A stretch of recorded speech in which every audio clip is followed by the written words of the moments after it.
of the Office of Military Affairs. Come on up.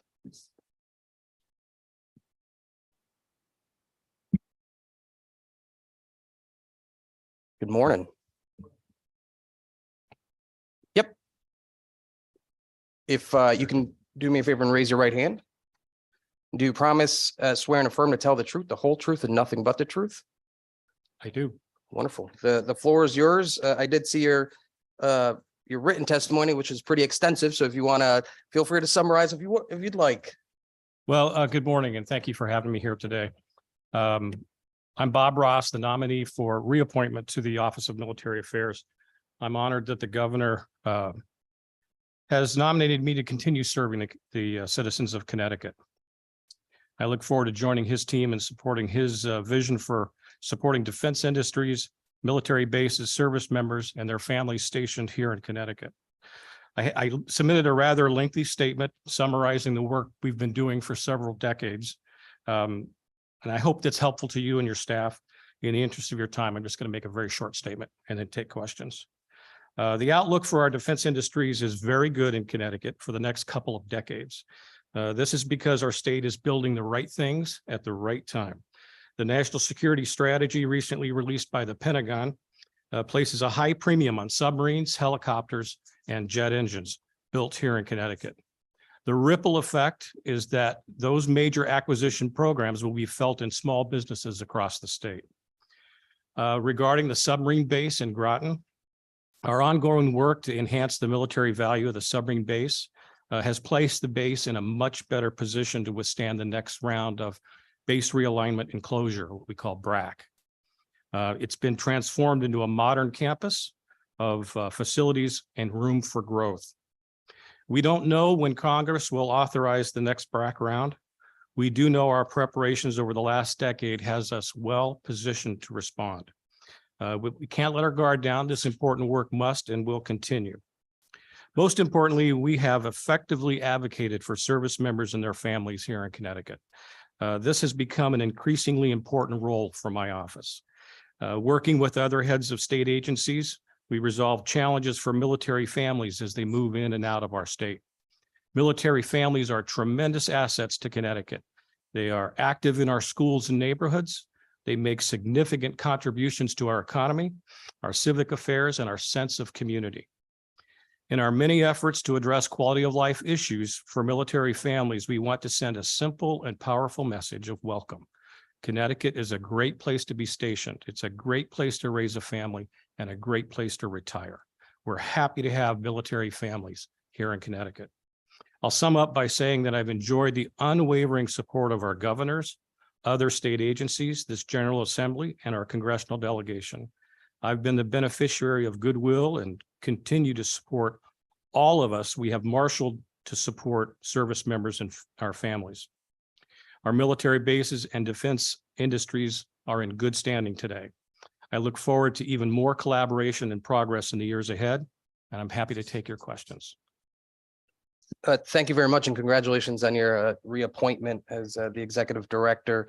And appreciate your written testimony. As you said, it was lengthy, but very informative. I don't think enough individuals in this state understand or appreciate the work that OMA does here in the state. So can you just briefly give a high-level summary of the mission statement of OMA? So the statute that created my office gives me about 11 statutory duties. Those can really be reduced to about 4 things. Far and away, job number 1 is to come up with a strategy to protect the sub base from being closed. That base accounts for about 15,000 jobs, about $6 billion a year in annual economic impact.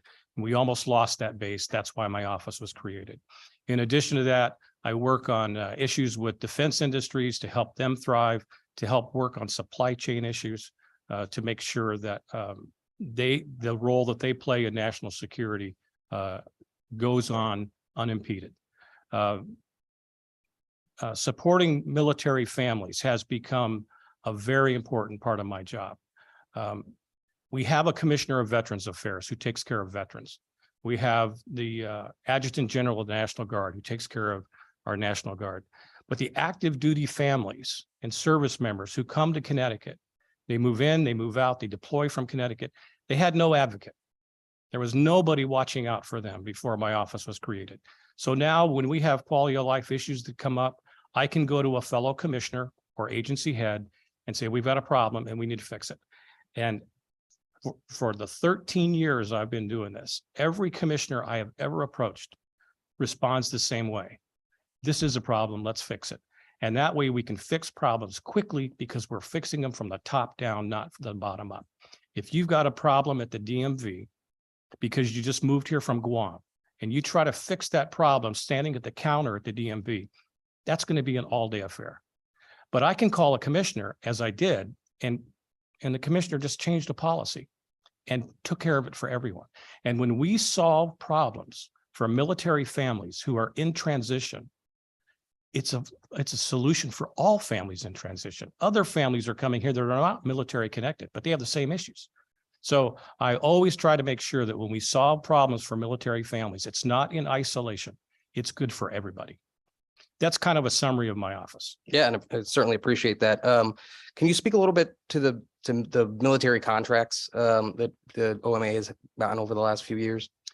Okay, so I track defense spending in Connecticut. I've been doing that since I was first appointed.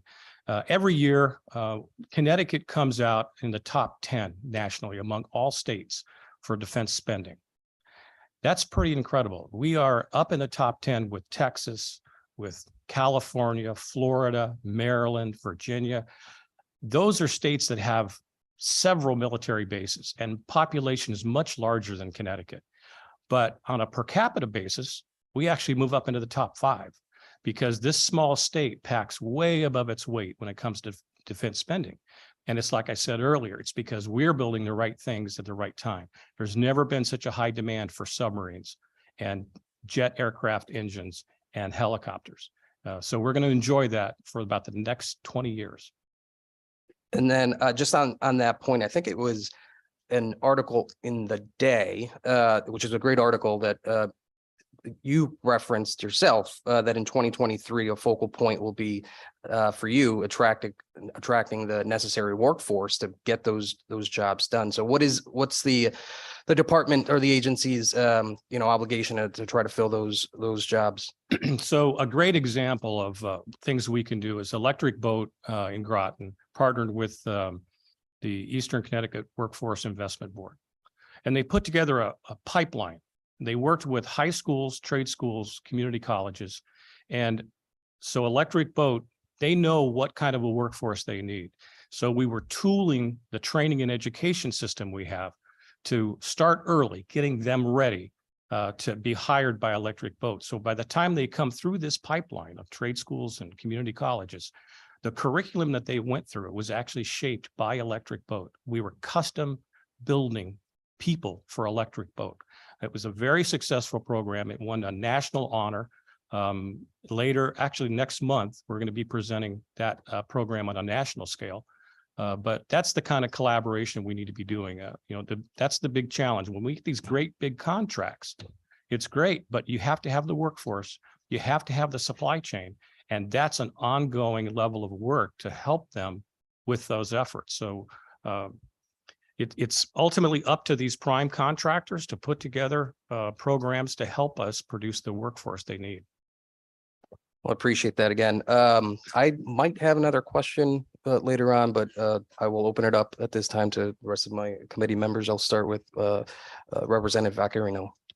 Thank you, Mr. Chair, and thank you, Mr. Ross, for serving our country and serving our military affairs. Chairman Concepcion asked a question about the workforce, and I just was watching this week, and there's quite a few commercials by EB, which is, I think, really important. I was stationed at the sub base as a Navy reservist on a ship destroyer years ago. I was shocked to read since you've been in office, that there's potential closing. I think it's a vital base because of obviously of the submarines and where it's located in our country. Does Congress ever give a reason why, or is it just all about money? Because it doesn't make any sense logistically to me. So the base was targeted twice for closure. It was targeted in 1993. They wanted to move the submarines out.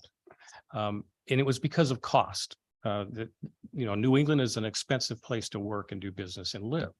So they wanted to take the submarines out, leave the submarine school there and other tenant commands. But those would have followed. When you take all the operational forces out of a base, everything else starts to, collapse. Right. And so everybody got organized and they said, we can't let this happen again. And by the way, in the 93 BRAC, I was a spokesman at the Pentagon. And my job was to explain why we're closing this base. I never imagined in my wildest dreams that I would end up in life being responsible for a strategy to prevent that. So in the 2005 BRAC, it happened again. And this time it was total closure, move everything out. And that was about strategic basing. So we got organized, we fought back, we got the base off the list. So when we finished that round, that's when the legislature said, hey, we really need to pay attention to this. We don't want to fight this battle again. And so that's why my office was created, to start working with the base. And we have been transforming that base into a modern campus. We tear down old infrastructure, we build new things, we create new space. The next BRAC, when it comes, and I don't know when it's going to come, it's going to be different. There's going to be criteria in there that we haven't faced before. It's going to include things like the quality of the public schools around the base. I'm not worried about that. Our schools are great schools around the base. It's going to be, what have we done to try to address spousal unemployment? Military spouses face tremendous challenges in finding jobs.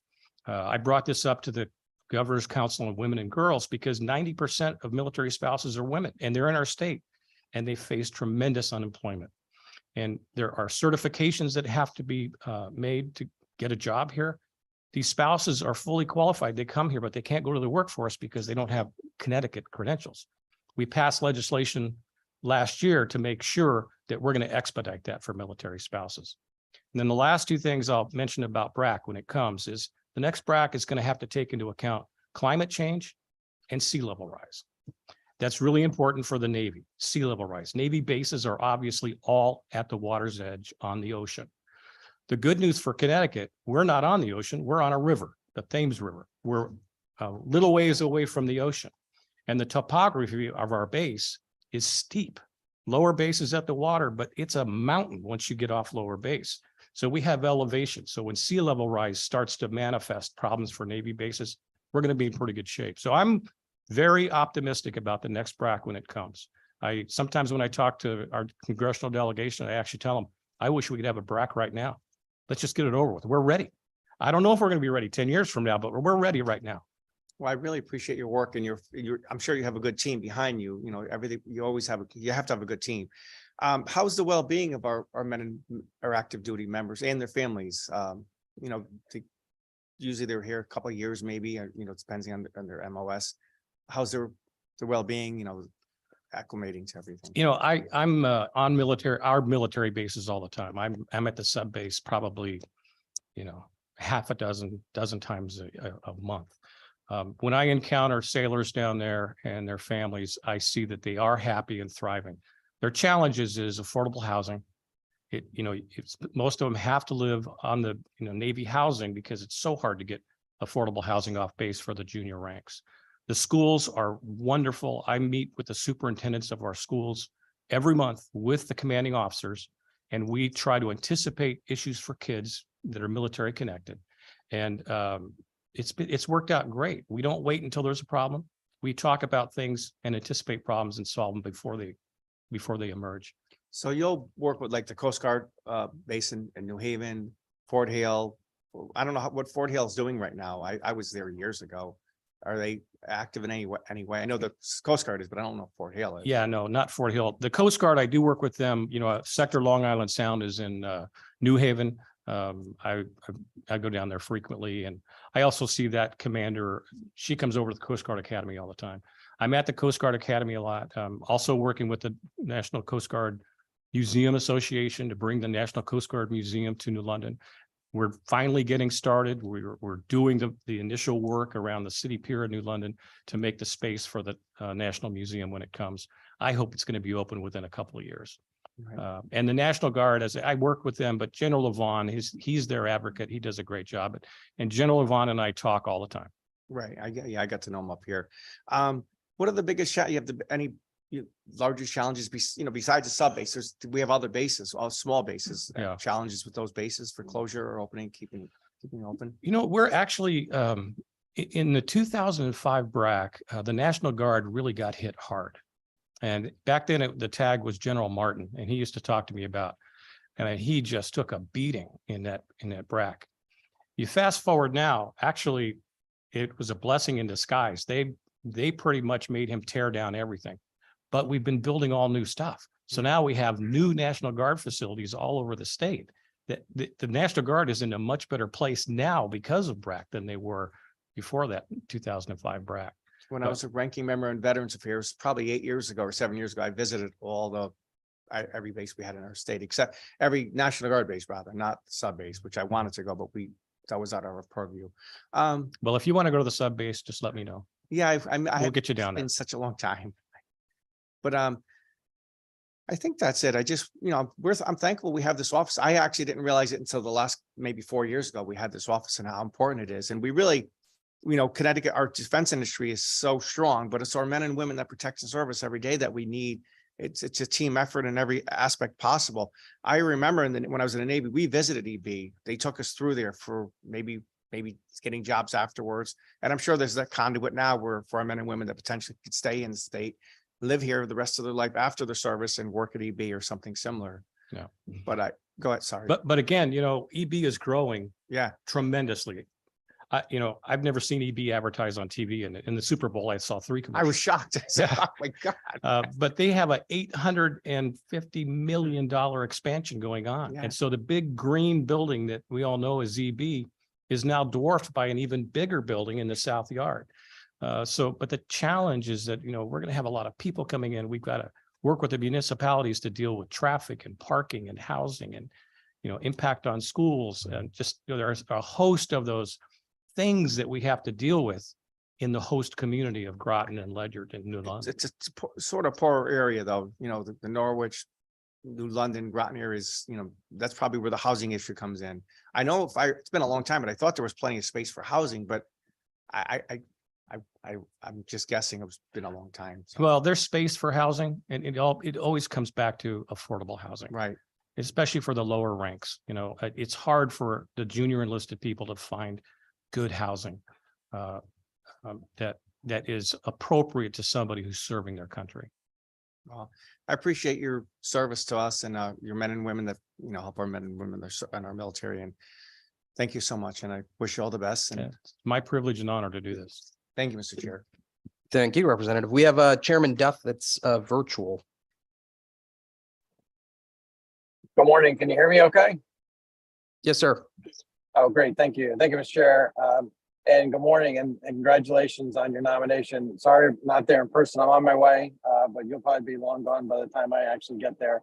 But I wanted to thank you for your testimony and all your good work. I remember back in 2005 when the office was created, it was probably one of the best things the legislature did because I was brand new in the state Senate and the SPRAC proposal came along, and I think it scared all of us. And I'm in Fairfield County, but between the supply chain and we have Sikorsky and there's Pratt up in East Hartford and Electric Boat. This is, as you said, Connecticut punches way above its weight when it comes to military contracts and spending, and so we're fortunate in the sense that we have such a strong workforce and highly educated workforce and capable workforce that we have all this work. And the tradition in Connecticut is that we do continue to get this work.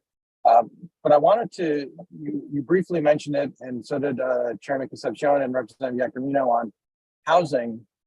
And you referenced another BRAC hearing, and all the steps we have that are very good. One issue that looks like we might get dinged on, which I would imagine other places would too, is affordable housing. What can we do you think, to help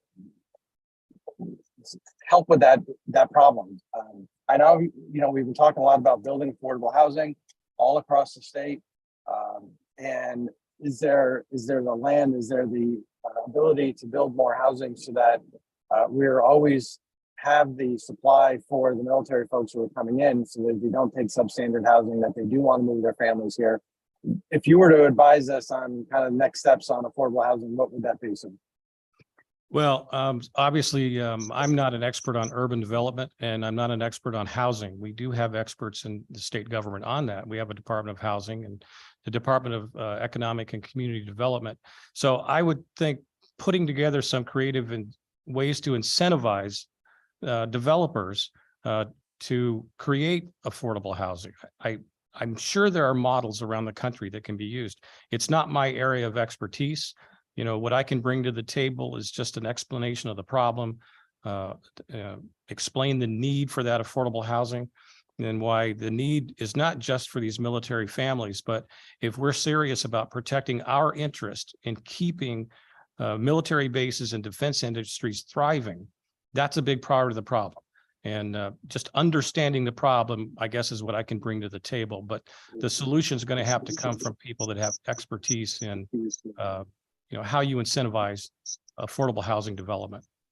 no, thank you, and I appreciate that. And I certainly didn't mean to imply, you're an expert in this. You have your expertise in other areas, obviously, but it is a huge issue around the state in a number of different areas. Do you have an idea of how many units are needed to support military families of housing? Well, it changes. I think the Navy did a study that looked at this. When you build the Columbia class submarines, all of those submarines are going to be built in Connecticut. And when you build a submarine, what's included in that contract is a fully qualified crew. So when that submarine is delivered to the Navy, it's a submarine, but it's also got a full crew that's fully trained and certified to operate the ship. So we're going to have a lot of sailors coming to Connecticut as part of building out the Columbia class, in addition to the Virginia class. Some of those are going to be single, unaccompanied sailors who have their families move to their future home port while they come here and build the ship. I did that once in my own career. So it's going to be a mix of needing housing for single unaccompanied sailors and also for some that do bring their families here. And I think the Navy, if I remember right, was saying they needed about 600 more units, 600 more residential spaces for this growth that's anticipated at EB, because it's not just bringing in civilian employees, it's also bringing in additional service members and some of their families. But I think we're about 600 units short right now. And as EB continues to grow over the years, that number is going to get bigger. Great, thank you. And I think that number is very, very helpful for us as policymakers as we continue to focus on spending limited dollars on a number of priorities, including affordable housing, but ensuring, again, we don't want to get to a point where all of a sudden there's a potential closing and we get things done not having a plan for housing for people who work in these areas. Last thing I'll ask you, sir, is there anything else that you think the legislature could look at proactively with regard to your testimony and your office, or ways in which to be supportive? Because I really do believe that these jobs in this area, the military and defense spending in our state has been such a long tradition. We want to make sure that we continue, because we know Connecticut's such a great place for these families and for to build whatever we're building, because we have the greatest workforce. But so is there anything, we don't want to be in a position where we're trying to catch up, but we're actually being proactive. So is there anything that we can do to be proactive at this point that would be supportive of your mission? Yeah, I think the most important thing we could do right now, from everything I look at, we're in good shape in almost every category, but this issue of spousal unemployment is a national security problem.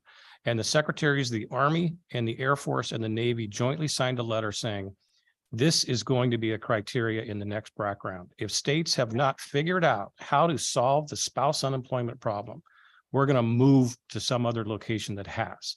That is something that the legislature can really work on, is streamlining licensure for military spouses. And, you know, there are interstate compacts that we should be joining so that we recognize a license from another state and they recognize a license from our state. That is far and away right now my largest concern, is how do we solve this problem? Because these military families, if they have to live on that one income, it's not a good experience. And most military spouses are either unemployed or they are underemployed. They have more training and education than the job that they can do. And so being creative about how we help them find jobs and help remove all the obstacles it takes to move to Connecticut and quickly get to work. It doesn't just help the spouse, it helps the family, and it helps the employer and the economy. It's in everybody's best interest to figure this out and streamline the process so that we get these spouses in the workplace. Great, thank you. That's very helpful, and I appreciate your time. Thank you, Mr. Chairman. Thank you, Chairman Duff. Senator Looney. Thank you, Mr. Chairman. Good morning, Executive Director Ross, and congratulations on your renomination and your lengthy service to the state of Connecticut and to our country. Just to follow up on a couple of the points that you raised in terms of the strategy of adding military value, obviously as a way to fend off potential future BRAC closings, to demonstrate that Connecticut has made the kind of investment that should make the Navy want to maintain facilities here, because we're thinking ahead in terms of military value. What about the whole issue of energy conversion? You know, we're thinking about moving to renewable fuels, renewable energy, more electric vehicles, more hybrid vehicles, incentives for different things of that. Now, is that something that the Navy is going to be prioritizing also, to want to see that states are moving in that regard in terms of diversity of fuel supplies and things of that nature? In other words, would our efforts in that field come under the heading of adding military value? So the Navy is doing that at the subbase. I see it all the time. I see more electric vehicles. We are moving away from kind of the traditional thinking about how you deal with energy security and reliability.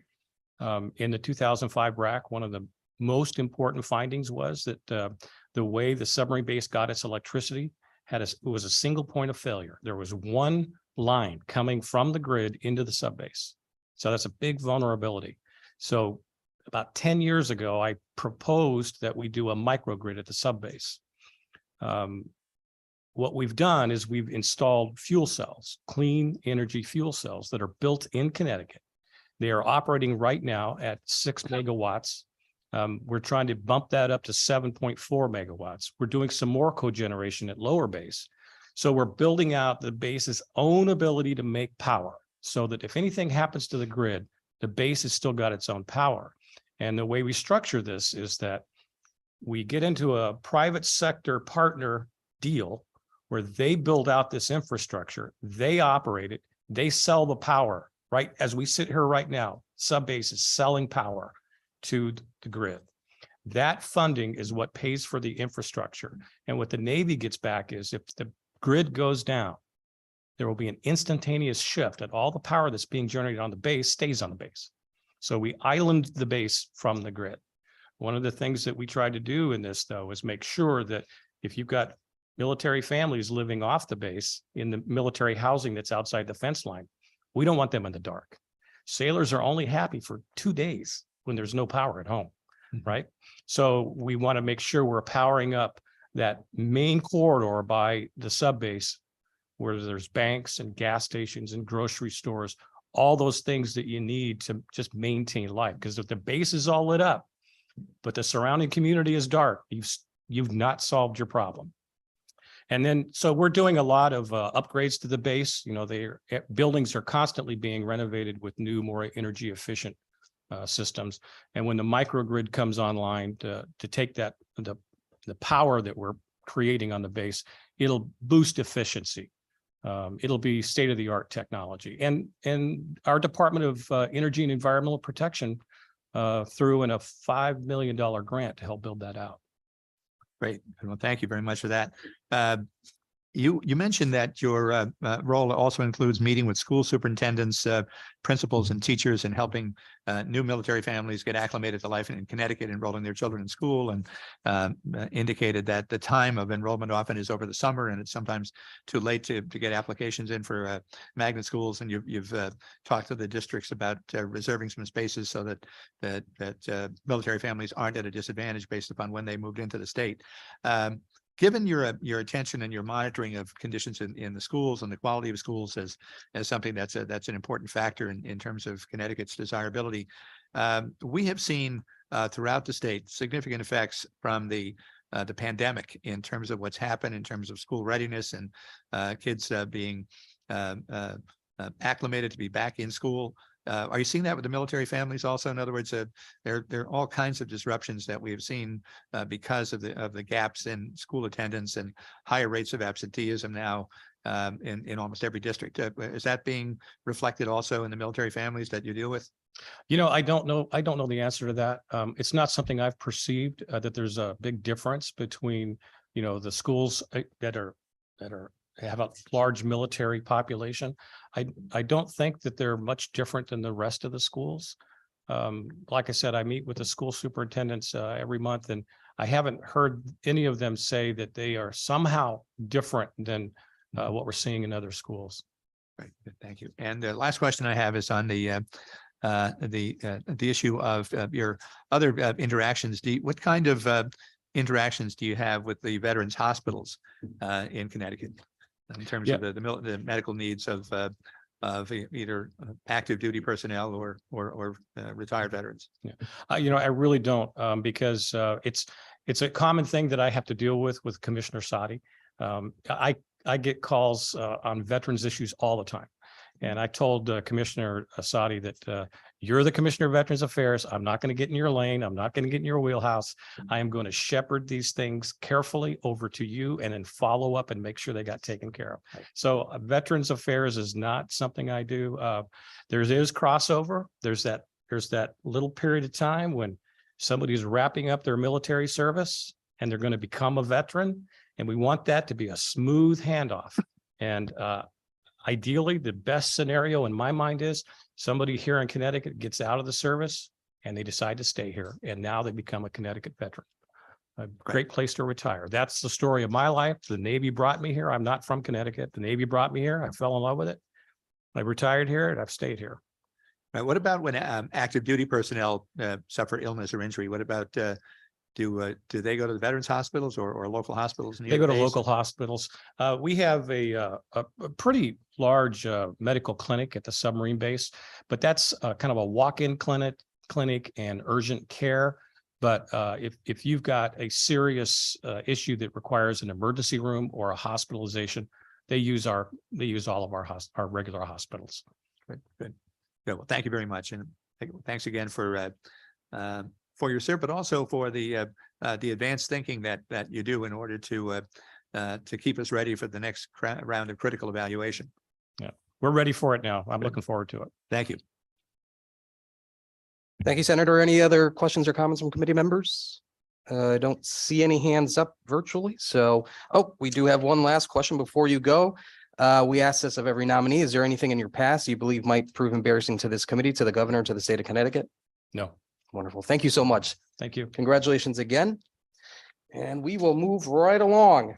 Next item on the agenda is another House resolution for review. It's the reappointment of Jordan Sheff as the Commissioner of Development Services. Good morning, Commissioner. Good morning.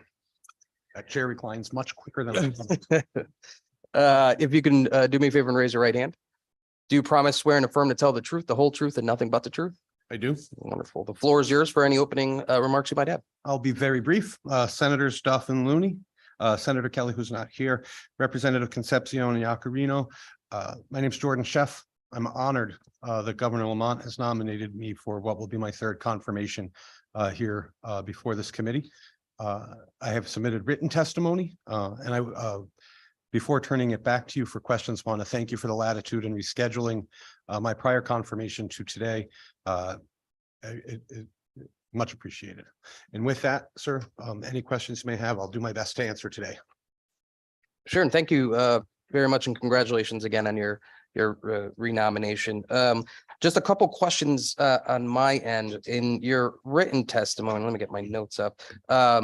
You referenced the transformation initiative that is ARPA funded. Can you just expand a little bit on what that initiative entails, and how it's a great thing for some of the residents here in the state of Connecticut? Sure, I'd be happy to, and I'll ask my staff to make sure that you have links, because I could talk for much longer than you'd like about the work we're doing right now under ARPA. The ARPA funding is money earned, essentially an increased FMAP, money earned on the back of our waivered services that could be reinvested to create innovation opportunity in a number of areas.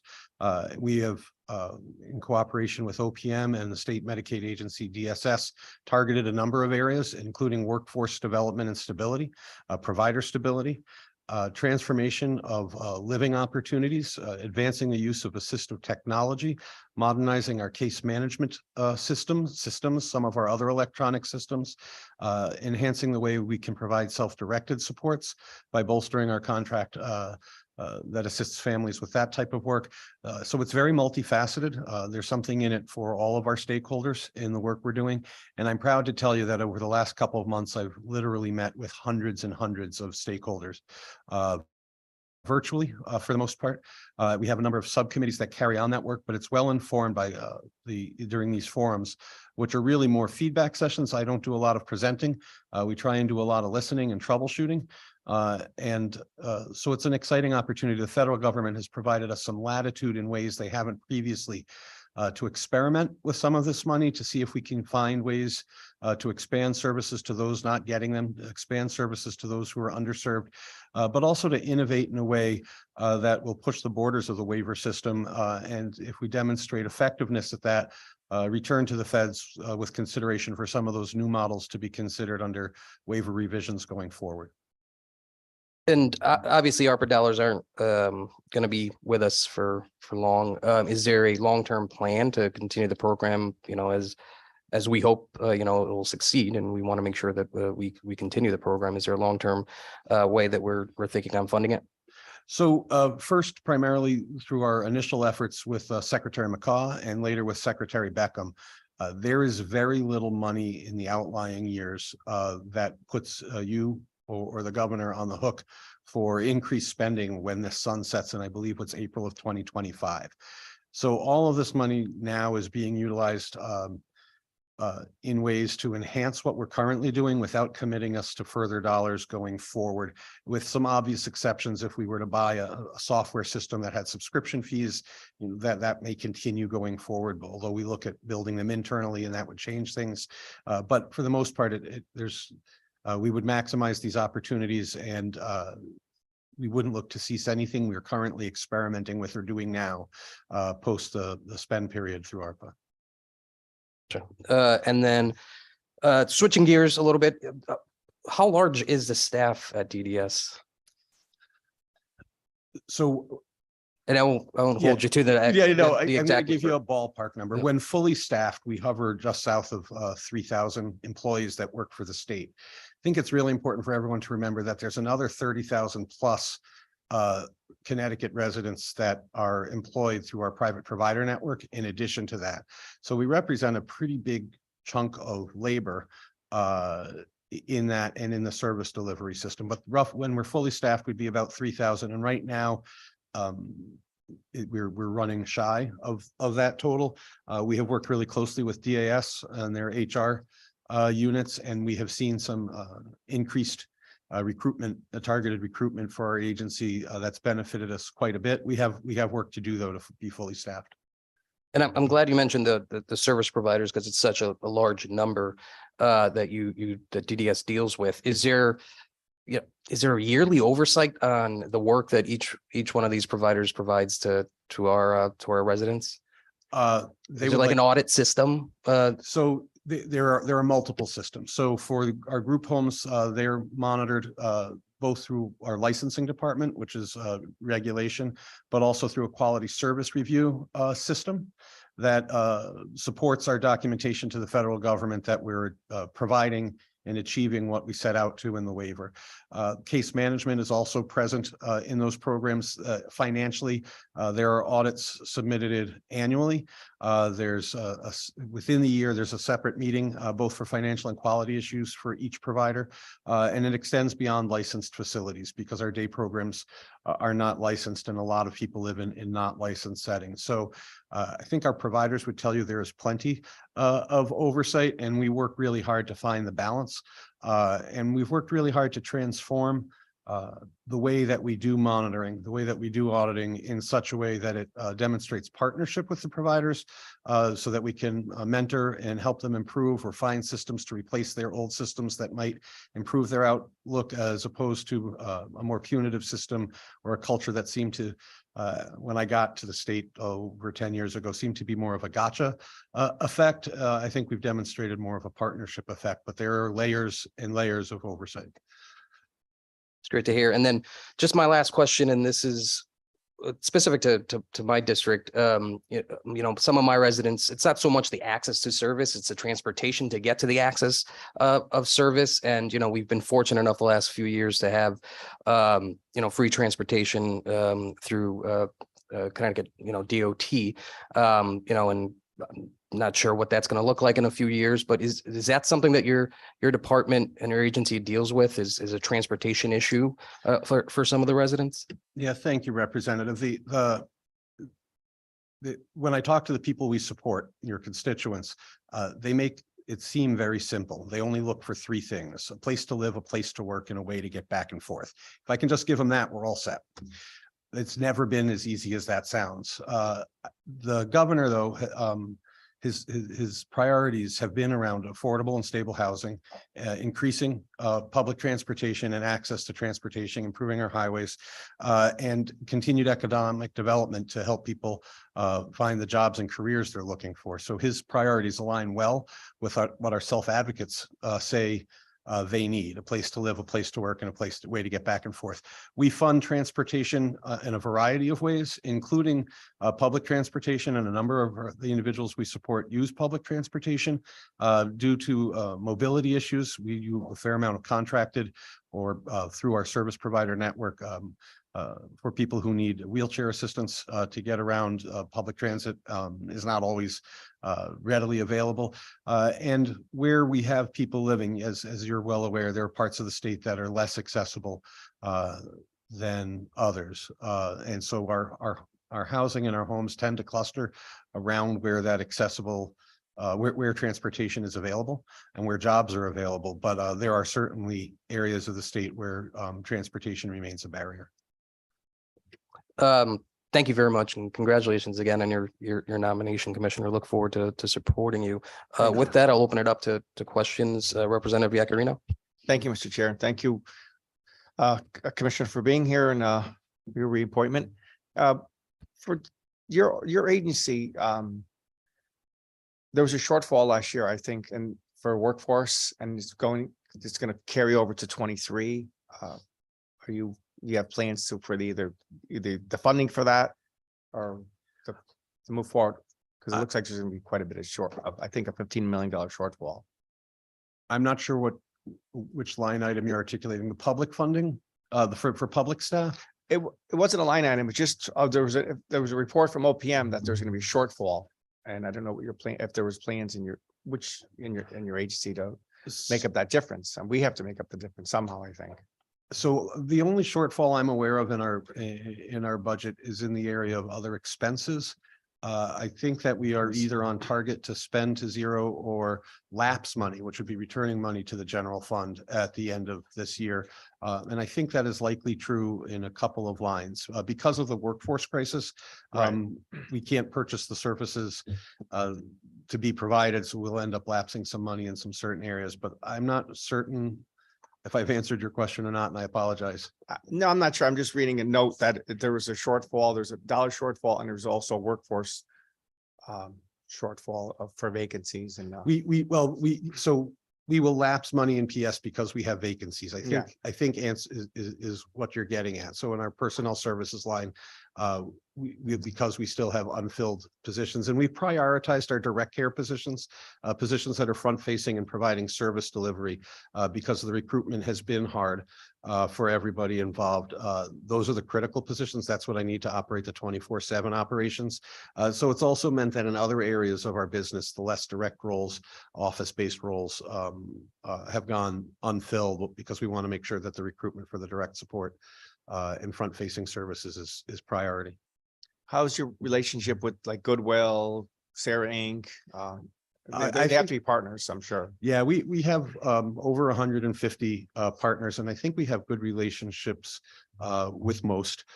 Certainly, as I indicated to Representative Concepcion earlier, we've tried to change the nature of our relationships and really demonstrate partnership with the private provider network while still maintaining the autonomy and the oversight necessary to ensure quality outcomes.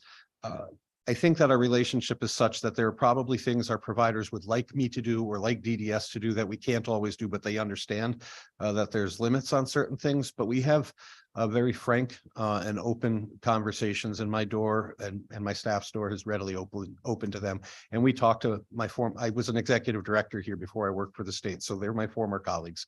They're still my colleagues, and we talk quite frequently.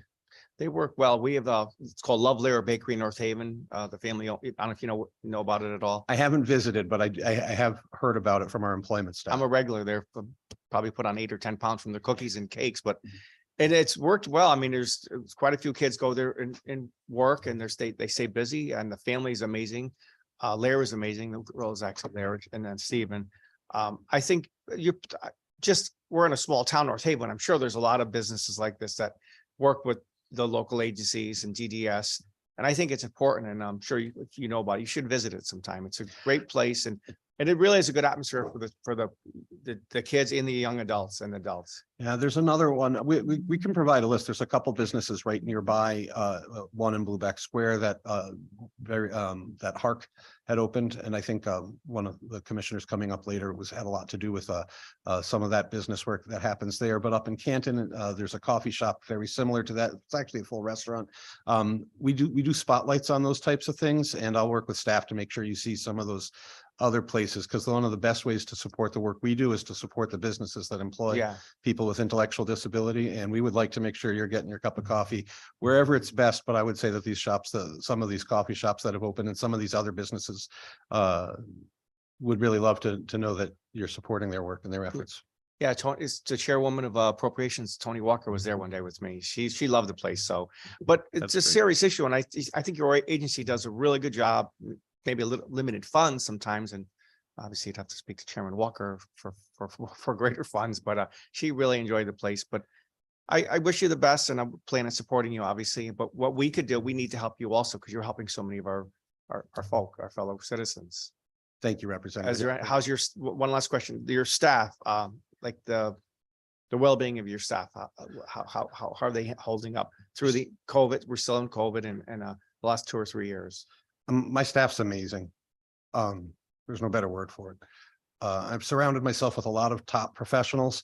I don't get to have necessarily the relationship with our frontline staff that I might otherwise, particularly during COVID. We limited visitation to onsite because of the risk of transmission and all the rest of that. But they gave their heart and soul through COVID, as they have for the years before that. And they are often as state employees under scrutiny by press or others that express concerns, but my staff are nothing short of amazing, and they've held up remarkably well. We've done it together. It's a really strong team and a team that's comfortable, I think, with one another, both in terms of advancing our missions, but supporting one another during times that have been, and I thank you for acknowledging the hard work at COVID during COVID that they did. But even during hard times, we're a pretty tight group. It's hard to say that about 3,000 people, but it's a pretty tight group. Yeah, and there's so many different situations that years ago, church I used to go to, there was always a volunteer group going to the homes, and it's just for a day or two is one thing, but if you're doing it every day, it's a difficult, it's a challenge, but people put their heart and soul in it, and we appreciate that. So Thank you. thank you, and thank you, Mr. Chair. Thank you, Representative Senator Looney.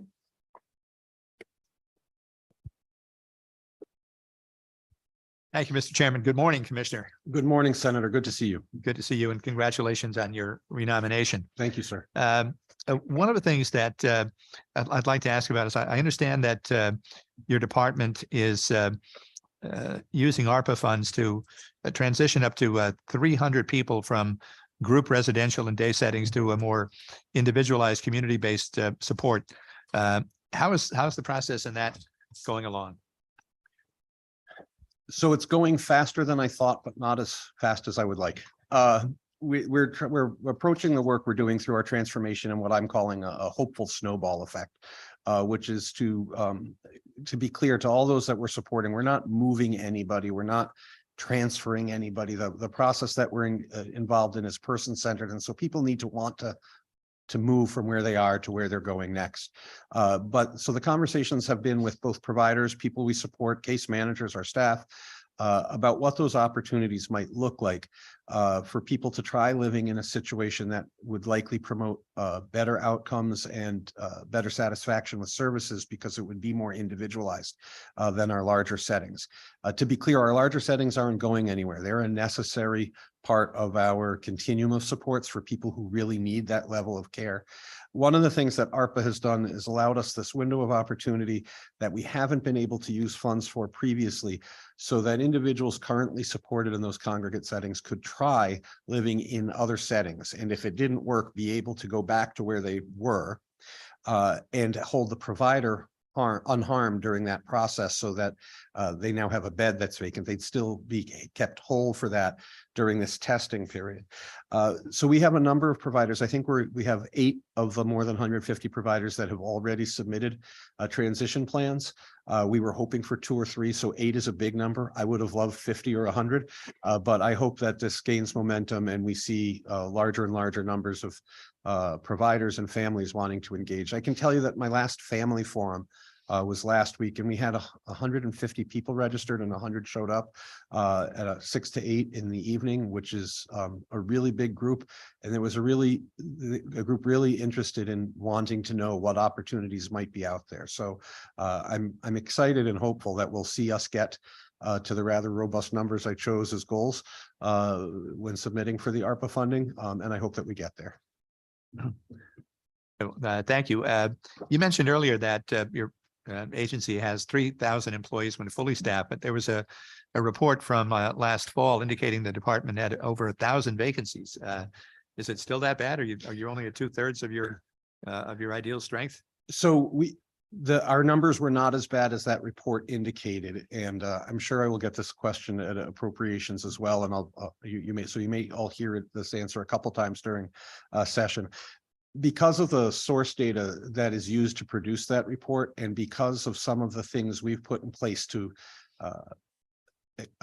expedite recruitment, there are some positions in that position count that are counted twice, or there's a full-time position and 2 part-times that would equal that both in the system at the same time.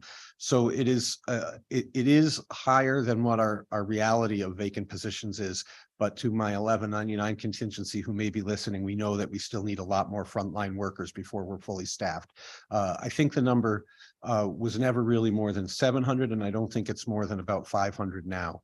And to bring on 200 plus employees in a short span is really something in the manner in which we do it.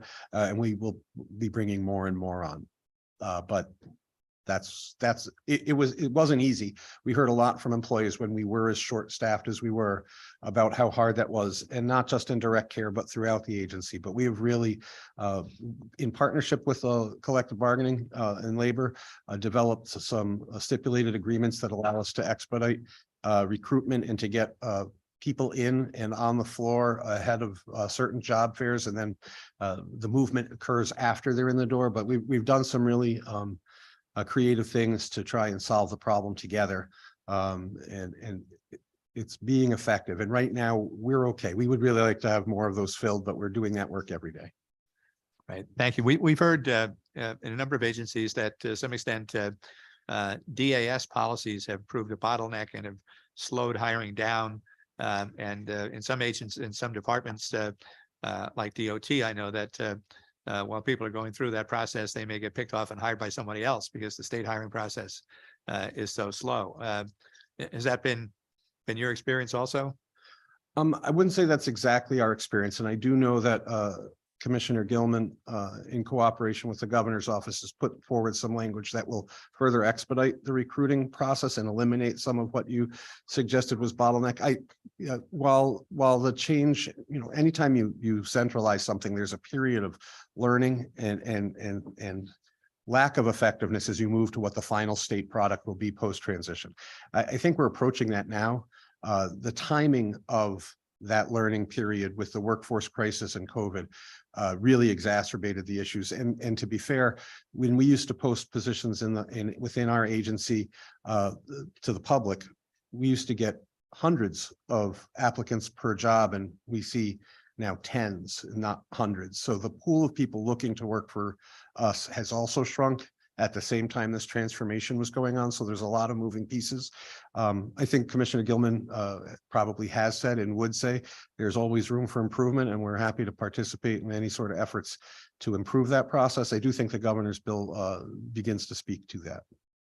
Good. Now, I believe you said earlier that you had 3,000 employees that when fully staffed, but there are about 130,000 overall employed as service providers providing services similar to or related to what your agency does? If I said 130,000 earlier, that was an error. In excess of 30,000. 30,000. Okay, that's kind of what I thought the scale would be. But now those working for your agency generally are paid better than those who are working in the private sector in similar jobs. That's been one of the problems I know, and we tried to improve that last year with increasing funding for nonprofit service providers. But from what I'm hearing from them, a lot of that increase has been eaten up by the fact of inflation, so that their net increase was not as much as we had intended for them when we passed that increase last year. Is that pretty much what you're hearing too, that their situation hasn't improved as much as it might have, except for inflation? Yes, that's essentially what I'm hearing. In one of our provider forums in the last couple of weeks, an exec director from Manchester indicated that after months and months of things getting worse, the last couple of months have not gotten worse, and that in itself is better. Right. He didn't say it got better; it just stopped getting worse, and that made it better. But I do think that that probably aptly is the lived experience of executive directors describing what you are. The timing on the minimum wage bills, going back to Secretary Barnes through Secretary McCaw, for our sector in particular, with inflation and COVID and all the other things, the timing wasn't perfect, and now we're trying to figure our way out of that. Right. And do you find that your agency gets a lot of applicants from people who are providing the similar services in private agencies, but want to come to work for the state because of better pay and benefits? Not as much as we used to, quite honestly. I do think that the last CBAC deal that changed the retirement benefit, I think there's two things. I think the CBAC deal affected people's thoughts on whether the state was a better ticket or not, because to get those types of retirement benefits, you have to be promising to stick around quite a while. And for younger people, that doesn't seem to be the way the job market works best for them anymore. And then I think the other piece is that people are, my nieces and nephews who are in that group that might be looking that way, prefer a gig economy and moving jobs multiple times in their career and having multiple pieces of work that they put together to make a living, and state employment isn't conducive to that. So I think it's still a problem. I don't think it's nearly the problem it used to be. Right. One of the things we're concerned about again is that factor. And from what I've been hearing, that the creation of Tier 4 retirement has had a chilling effect on people seeking employment with the state, because now, that benefit is pretty weak, because it's really not really a strong pension plan at all. It's really more of something that more the private employers are now offering in terms of not really a strong benefit like a true defined benefit plan would be. And so that the state's edge over private employers is not as much as it used to be because of that scaling back of attractive pensions. I think that that's true, but I think that's the parity that the private sector has longed for some time. And in our shop, over 95% of our services are provided through the private sector.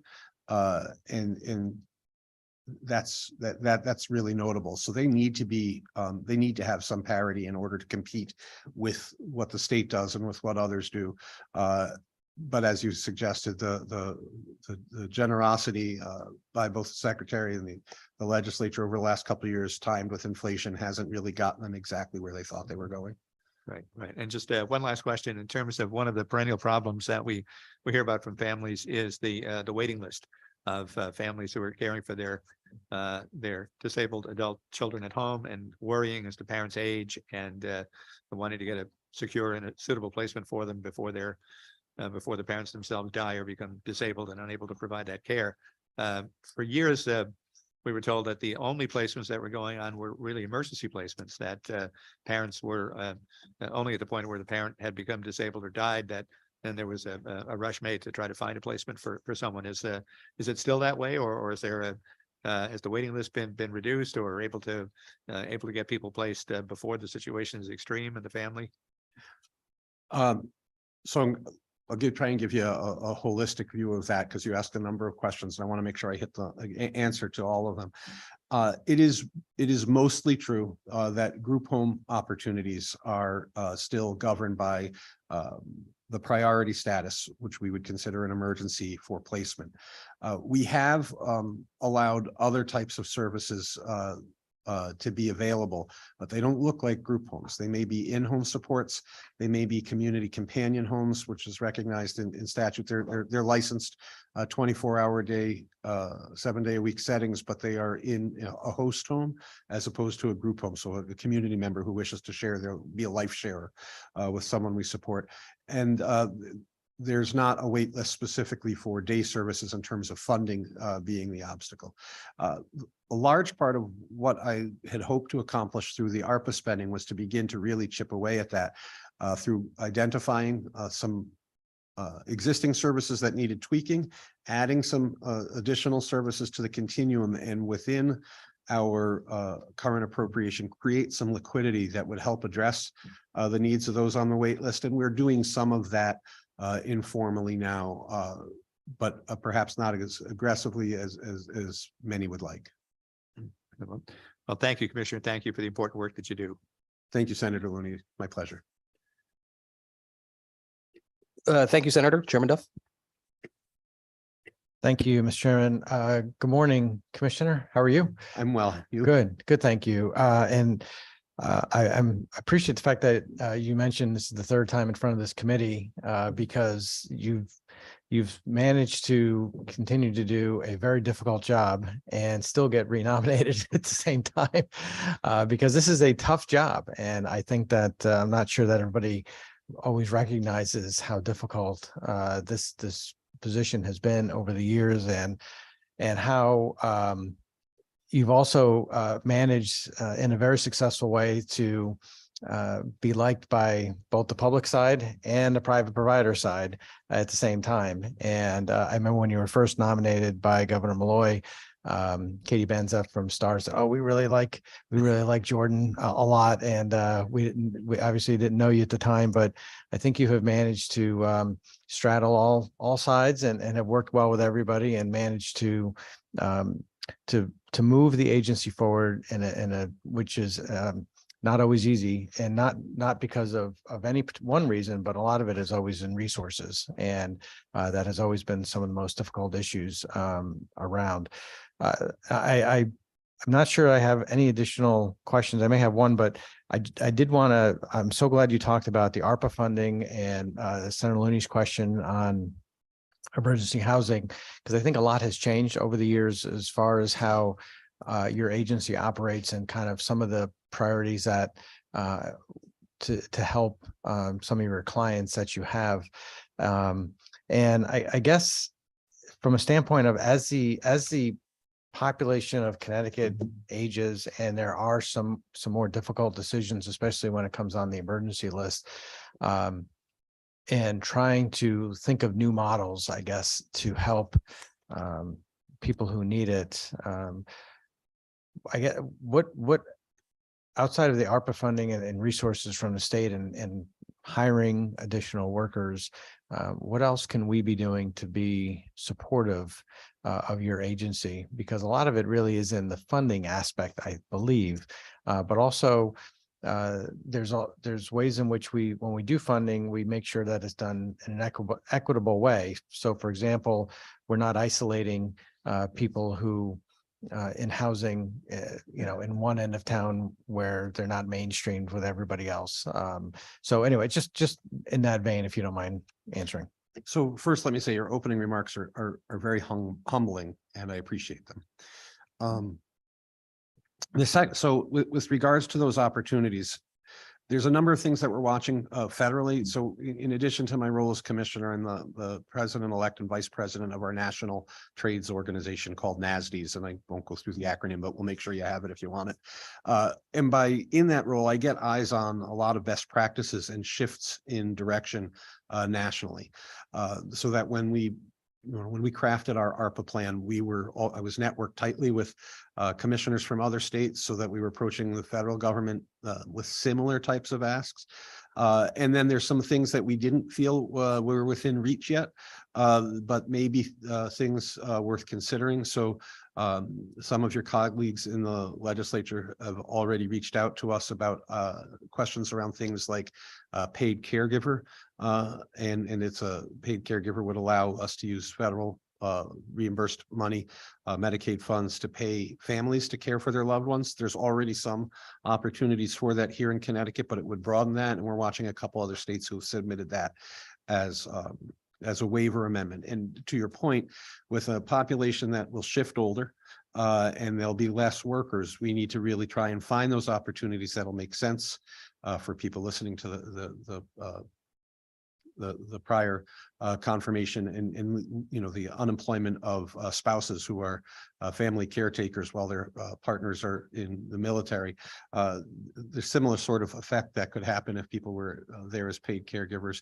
But we're also really trying to leverage the use of assistive technology, which doesn't replace direct care staff, but allows us to more effectively utilize direct care staff through high tech and low tech options, both for residential and for day supports.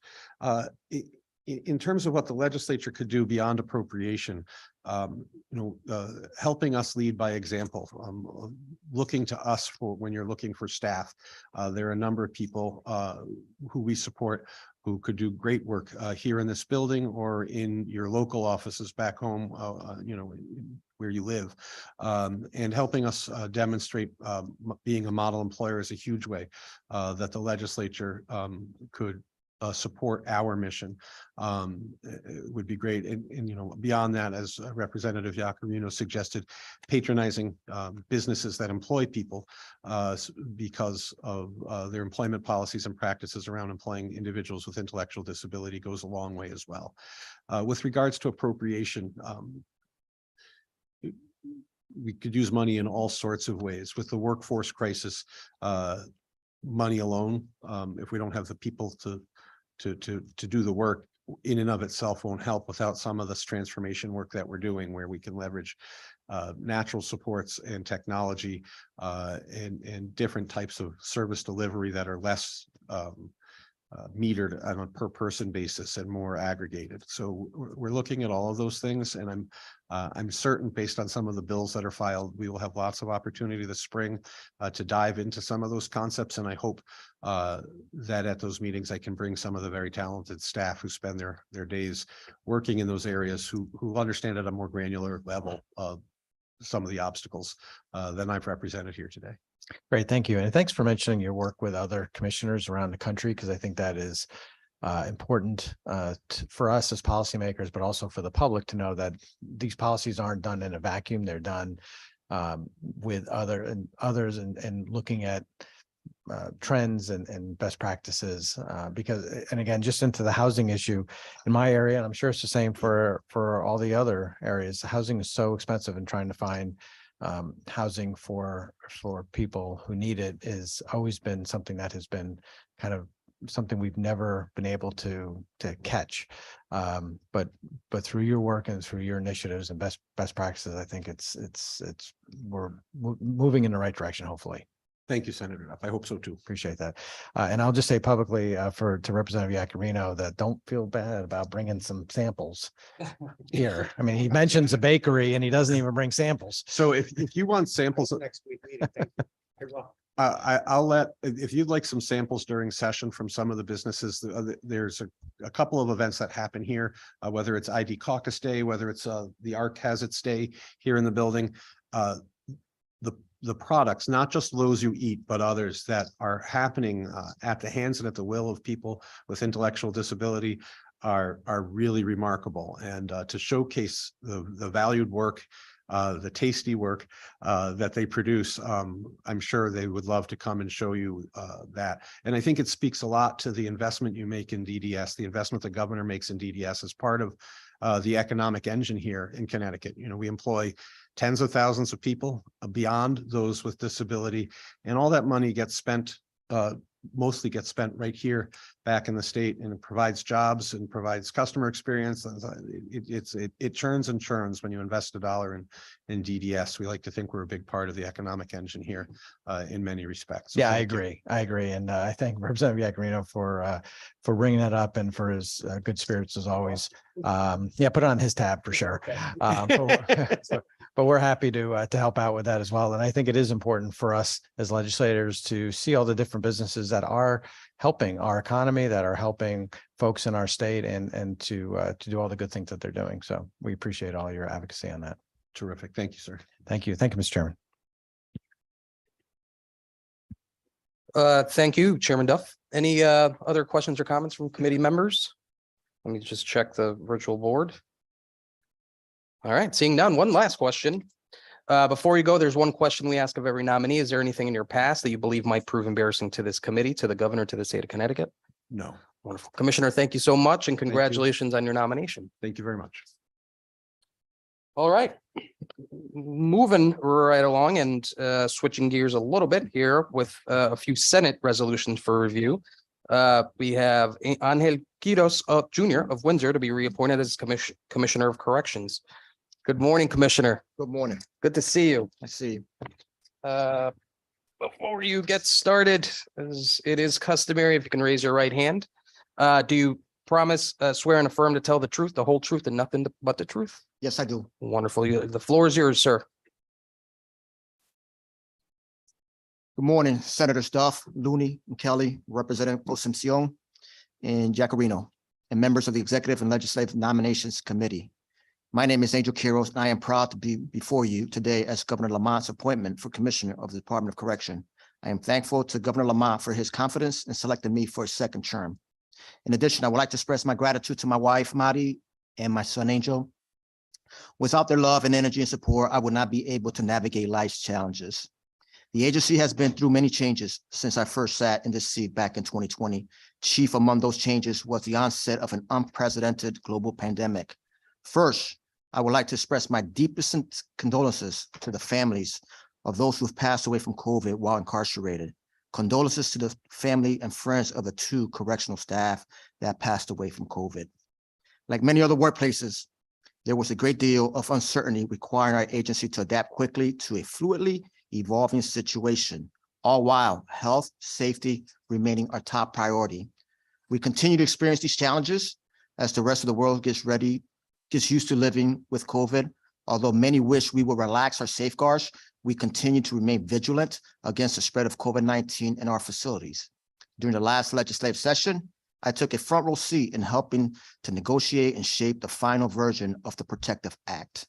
In true spirit of collaboration through ongoing candid conversations, together we were able to produce a bill that was beneficial to the incarcerated population while also encompassing modern correctional practices. The Protective Act was implemented in a manner that provides safeguards for both the individuals under our care, as well as the brave men and women who are responsible for that care. I pledge my continued commitment to be part of any further discussions or initiatives. It is my duty as a Commissioner of the Department of Correction to ensure safe, secure, and equally as important, a humane operation of our facilities. Additionally, it's essential to provide the incarcerated population with as many skills and necessary resources possible in order to best prepare them for successful return to their communities. And I remain strongly committed to these principles. I would like to acknowledge the vast workforce of the dedicated individuals who contribute to the daily operations of our agency. Without their work they put behind these initiatives, we would not be able to continue to advance our vision. I'm grateful for all they have done. With 33 years of firsthand correctional experience, I have gained a considerable amount of knowledge of the workings around a correctional system. Yet, to the ever evolving world of criminal justice, I know there's still more to learn. In my desire to remain on the forefront of a national correctional practice, I continue to gain valuable insights through ongoing professional development, peer associations, and self-education. This valuable knowledge helps guide me through the critical decision-making process. It is with an open mind and sincere commitment to improving the welfare of each individual under our agency's care that I wish to continue serving this agency. I look forward to striving to move the needle forward, working in conjunction with legislators along with various stakeholders to continue to raise the bar and implement best practice centered on human dignity for all. Thank you for your consideration, and I welcome any questions that you may have. Thank you, Commissioner. Congratulations again on your nomination. I think you've done some incredible work in a tough position, given especially the unprecedented times that we've experienced over the last few years. So congratulations on that. Just a couple questions on my end. How many facilities are currently under the purview of DOC? There's 13 correctional facilities. And how does that compare to what it was just say 10 years ago? 10 years, we had 20. We had 20, and what was the effect, or what happened there to be able to close half the correctional facilities? There's many factors that lead to closing a correctional facility. Laws that are passed by the legislative bodies, diversionary programs that are at the front end of the system, some laws that have shrunk our population. We have seen, when I started, it was not unusual to have over 3,000 individuals with misdemeanor charges doing time. Currently in the system that I'm operating, there's less than 100 individuals with misdemeanors. So that's definitely helped shrink the count. Going into the 2000, when it was close to 20,000 to now where it's 10,000, as the count has gone down, it has allowed commissioners to strategically close correctional facilities to save taxpayers money. Thank you for that. And you mentioned in your oral testimony the PROTECT Act. Can you just expand a little bit on what some of those safeguards were Yes. on the bill? So the PROTECT Act was work with Barbara Fair, Stop Solitary out of New Haven, Connecticut, and pretty much mandates that individuals in general population be out for 4 hours. We moved to 4.5 hours in October of 2022. We're scheduled to move 5 hours out of cell time by April 1st, 2022. It also limited the time individual can spend in a restrictive housing unit. It also, for those individuals in a restricted status program, they are also out for 4 hours, just like the general population.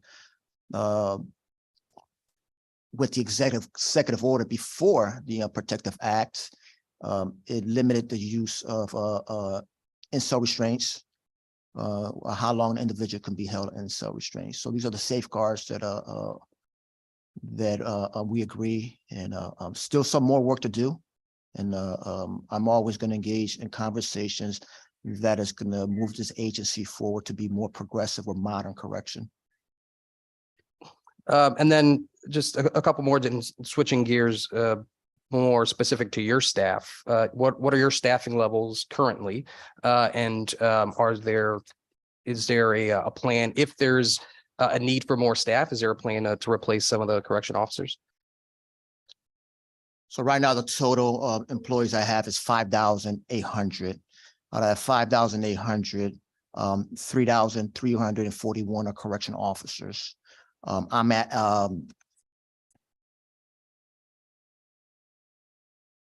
90% filled with correction officer. We just had a class of 70 correctional officers that started last Friday, and we have another class that is scheduled to start in March of 2023. That will get us to probably about 319 vacancies in the correctional officers. Every other classification, when you come to counselors, I'm at 91%. Lieutenants, I'm at 95% filled. captains at 97% filled. Counselor supervisor, 97% filled. The one area that we continue face challenges is with the health service staff with 1199. We've done work with DAS, held workforce job fairs looking for the hire. I'll give you an example. One of the workforce fair, we had 136 candidates that apply. 76 signed up for an interview. Out of that 76, 67 were identified, selected for hire. Only 9 candidates at the end were hired. What we keep hearing and seeing is that the starting salary is not as competitive in the private sector. So we are losing a lot of these candidates to the private sector. We have, with the CBAC agreement, did give the commissioner flexibility of starting our medical staff, not at a step 1, based on experience.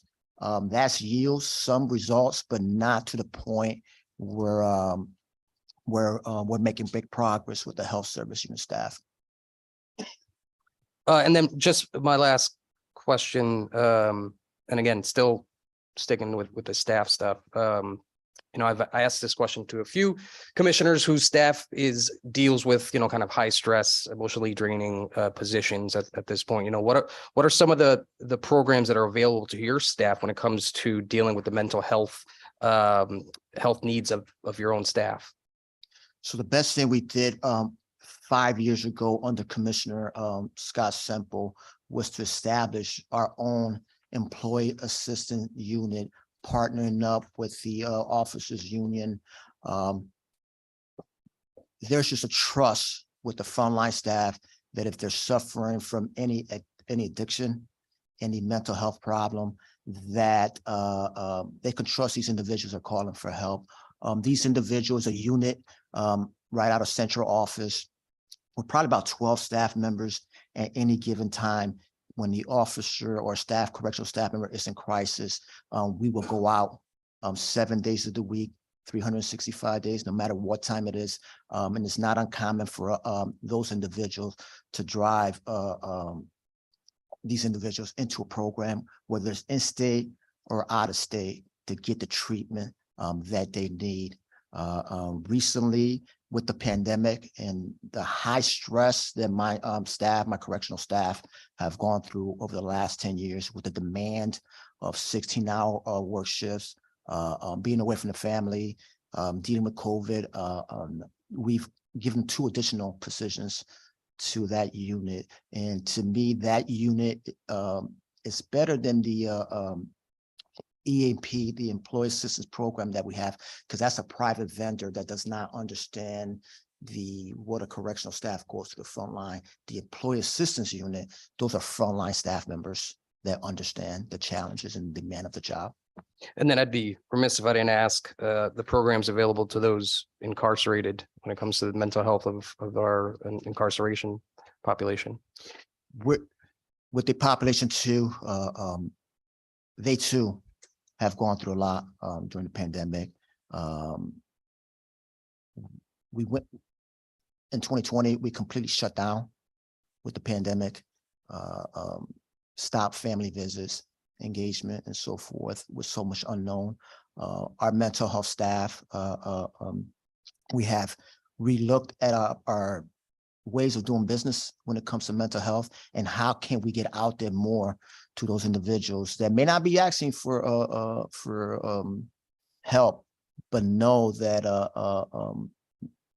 that they may need help, and let's get the services out there to them. So I have a entire mental health department unit. Each facility has them. We have Gardner Correctional Institution up in Newtown that focuses on the most severe cases.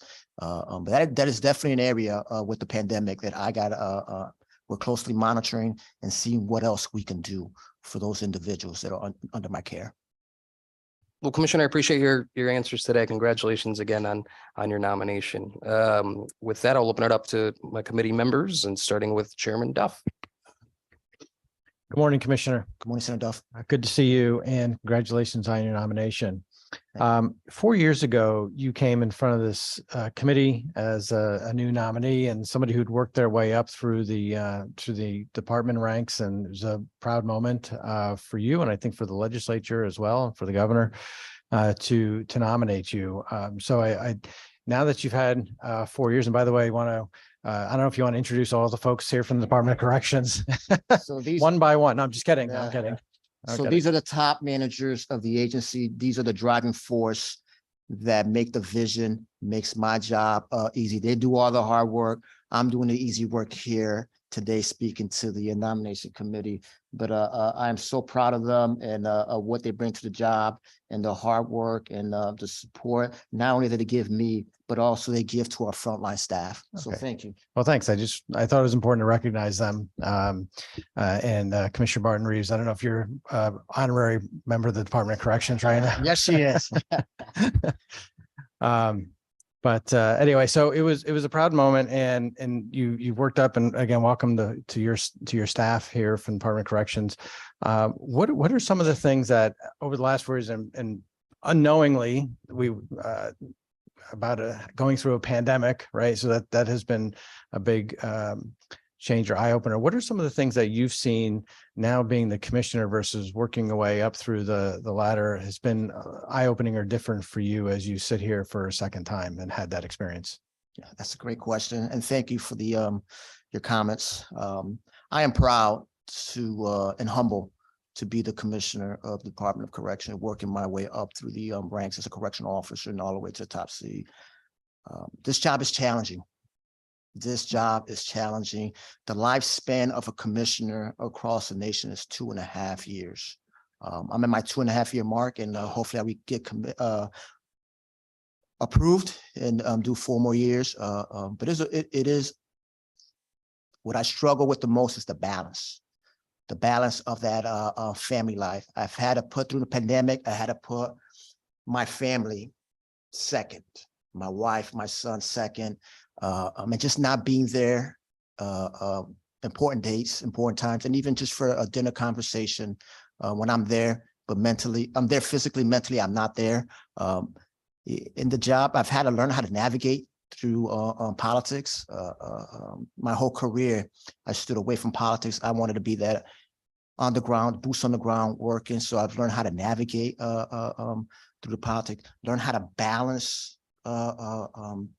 this job when it comes to the elected officials of their vision and mission, where they want this agency, the advocacy groups, their vision and mission, and making sure that I have an open door policy with them and listen to them. No matter how difficult those conversations may be. And trust me, some of those conversations are difficult. So the most challenging, it's just been the balancing. The easiest portion for me, which I thought was going to be the hardest, was the workforce. That's been the easiest portion for me, but the outside stakeholders has been the most challenging and most difficult. But we've made great progress, and I'm looking forward to continue to be at the table so that we can continue to move Connecticut Department of Correction to a modern correctional system. Great, thank you. And I know that somebody who's visited a couple of prisons, that modern is not always the what you would think when you walk into those buildings, and they're probably the last to be upgraded. But from a staffing standpoint, it's important to make sure the staff has the resources they need to do their job and to ensure a safe place for them, for the inmates, and for anybody who comes in and out of, and for the guests family members who come in and out of the prison. So I would encourage all my colleagues at some point to visit a correctional facility, because it is a very eye-opening experience. And I'll say when President Obama was president, he urged governors and legislative leaders to go into prisons. I had never been in one before. Had actually asked the 2 chiefs of the districts I represent, 2 town communities I represent, 1 district, to go to a prison. They had never been in a prison before, which I found kind of interesting. And so it really is a very eye-opening experience. I would certainly encourage my colleagues to visit if they can. I know others have, since I have as well. Commissioner, there was a press release by the governor recently about, was it Willard Correctional Facility closing by April, and others have closed as well.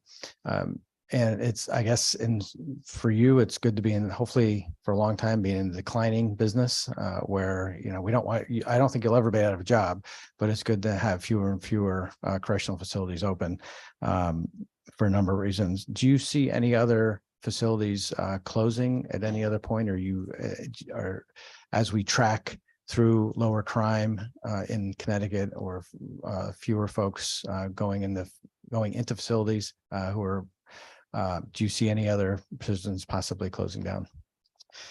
As of right now, the answer is no, but it needs an explanation. Out of the 13 correctional facilities, you have 10 correctional facilities that you just cannot close down.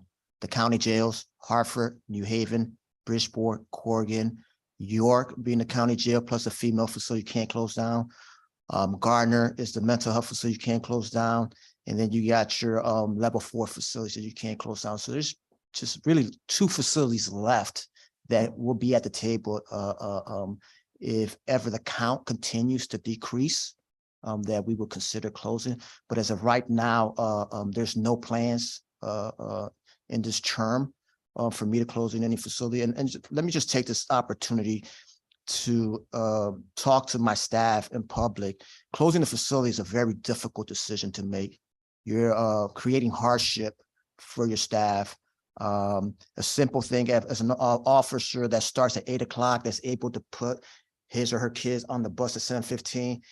You take them, switch this new location to a job where it starts at 7 o'clock, does not have that opportunity no more. There's some daycare issues. So it is a very difficult decision for me to make.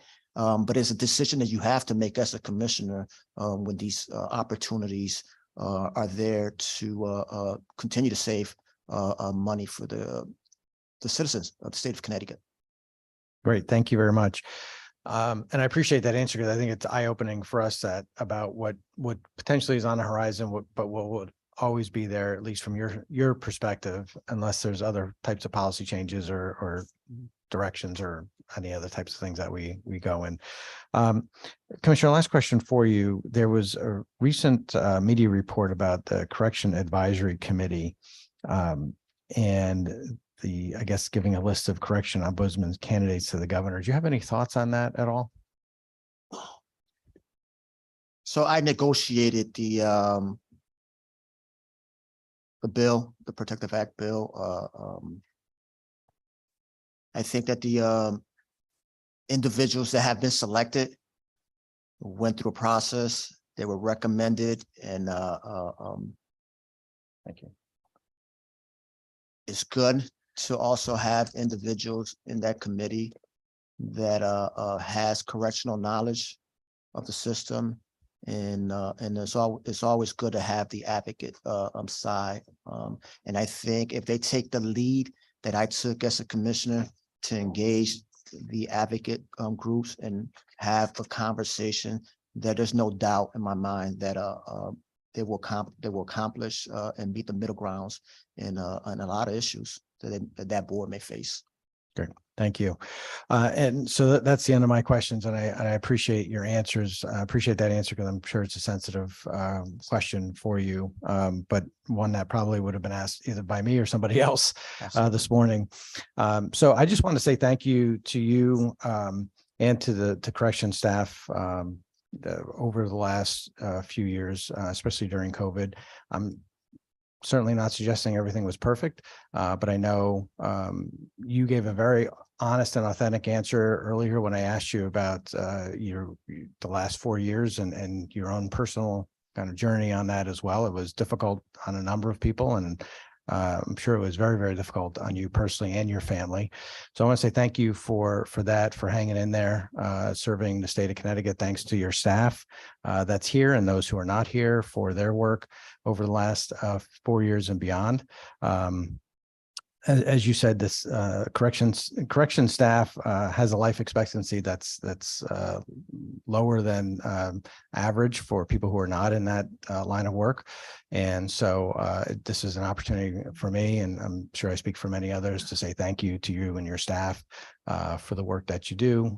And we continue to work in partnership to make Connecticut a safe state and the best place possible for our residents. So thank you. Thank you, Mr. Chairman. Thank you, Senator Duff. Appreciate your comments. Thank you, Chairman. Representative Yakarino, followed by Senator Looney. Thank you, Mr. Chair, and thank you, Commissioner, for your willingness to serve again. And I'm sure you're going to get sworn. You'll be the commissioner again. But I have a couple of questions. I don't know if it was asked, but the biggest challenges for yourself, your staff, but also the morale between the staff, and then also the relationship with the inmates. That's got to be difficult every day in and day out, 7 days a week, 24/7. So your biggest challenges and big successes potentially since you've been a commissioner for the last 2.5 years? So one of the biggest challenges as being the commissioner and wanting to move to a more progressive, modern correctional practices is that you're going to have some staff that don't agree with certain decisions, certain bills, the Protective Act, the out of cell time. Not every staff member agree with that, but as a commissioner, you got to be willing to make those tough decisions and then to go out there into those correctional facilities and walk and talk why the changes are necessary. It's been my experience that for some staff, you will not change their mind, but the fact that as a commissioner, you took the time to listen to them and giving them opportunity to vent on why they think that the policy was the wrong policy, and then take the feedback and implement some changes. When it comes to some of the challenges with COVID-19, long hours that these correctional staff members had to work also affects the morale in the agency. But I came through the rank, and I know that if we continue to the one good thing about correctional staff in the 33 years is that I came from an era where it was lock them up, throw away the keys, no funding when it comes to program. Then they start coming back out. These individuals start coming back out into the community in 2003, reintegration. And then in 2010, 2011, we started with the reform of criminal justice reform. And now more money is coming into programming, not only inside the correctional facility, but also out in the community, that my correctional staff, they may not all like it, but they will change. They will change with the direction where the legislative body wants us to go, with the laws that have been implemented. They will change. And it's my job to educate them and guide them through that change. But I am very confident that we will continue to make changes, and I will have to continue to walk and talk to those individuals that may not want the change. Thank you for that answer. And that brings me to my next question. But before I get to the question, is you're in a unique position. You were rank and file, and now you're in leadership. And I think that brings a lot of weight. And I appreciate that. And I'm sure your fellow workers appreciate that, because you worked your way up. Now you're in leadership and you're doing a good job, I believe, overall. So I think that brings weight, and just carry it with responsibility and respect. And I'm sure you do. So the next question is about programs. I mean, locking up is not going to work. We have to have programs within the system, but then out the system. And I think you said that with our communities, is because you have no hope. You get out of jail, you're just going to go back, most likely to do the same thing. It's proven that for the last 100 years, I would guess. So you do work with your local communities, no matter where it is, not just you yourself, but your staff. Yes. So a couple great topics to talk about in that question. The expansion on the Pell Grant, allowing more individuals to qualify for the Pell Grant, allowing more community colleges and colleges to partner up with the Department of Corrections and coming in on second shift and educating these individuals. Governor Lamont last budget gave the Department of Corrections of $20 million for a vocational village. We are in the process of implementing the vocational village. These are skilled jobs with a certificate in manufacturing, masonry, coding, that is going to give these individuals an opportunity.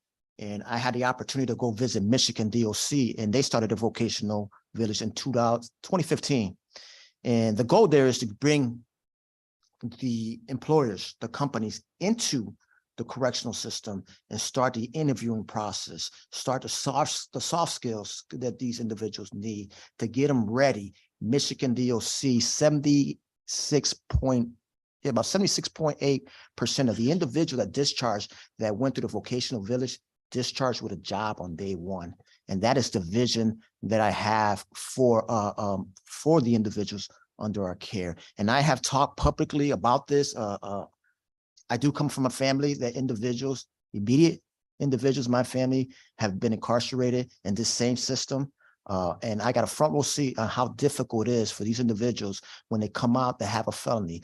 And if they need the family support, they need the community support, they need housing, they need a great paying job so they could be on their own. And they need some of these companies to give them an opportunity. Some of these individuals, all they're looking is for an opportunity. But if we don't provide that, you're right, we're going to continue to a revolving door, and they will end up back with us. So it's very important that these resources too they are invested in the community too. I think we passed a manufacturing bill last year for folks to get out and get a, pathway to work in Connecticut.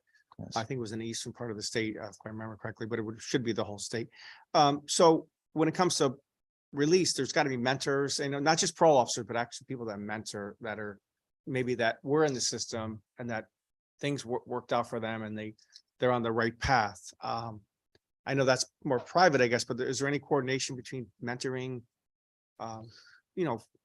folks that were incarcerated or not incarcerated, but that want to help, that to have a pathway to a job, to a So- home or something? Yep. So the mentoring piece, when COVID hit, our mentoring piece comes from the volunteers that come in. I don't have the funds Right. to hire mentors to come in and to 13 correctional facilities.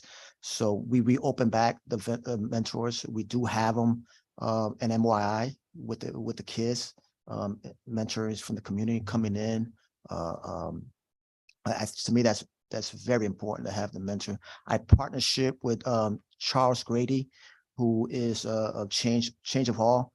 He is a retired police officer that does hang time in New Haven.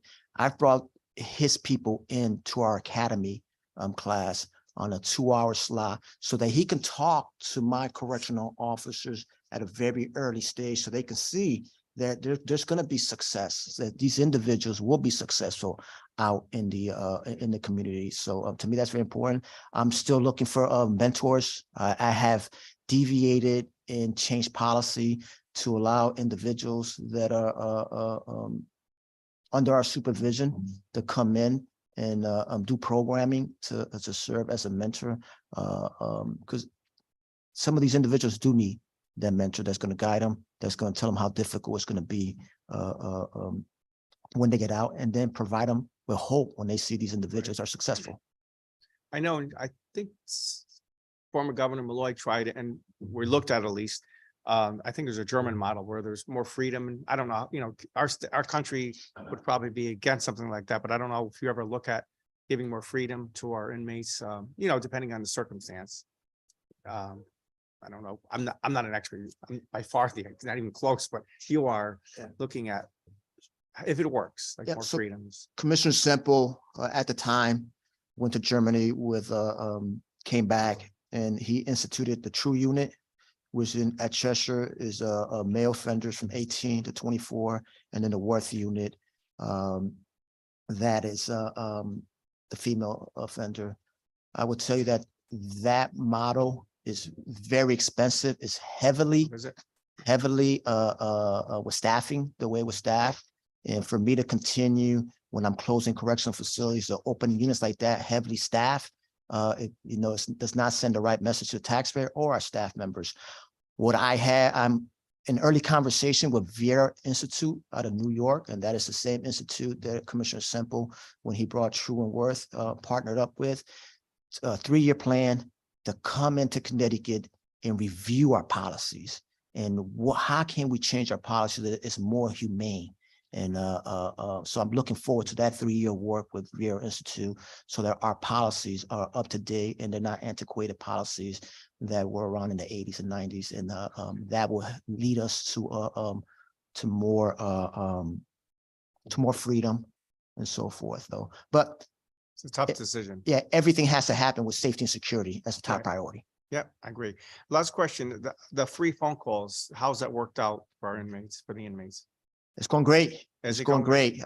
So one of the things that I did early on as a commissioner was implemented the tablets. So every People- individual under our custody has a tablet. The challenge is going to be with the free phone calls was going to be, where are we going to put some more phones?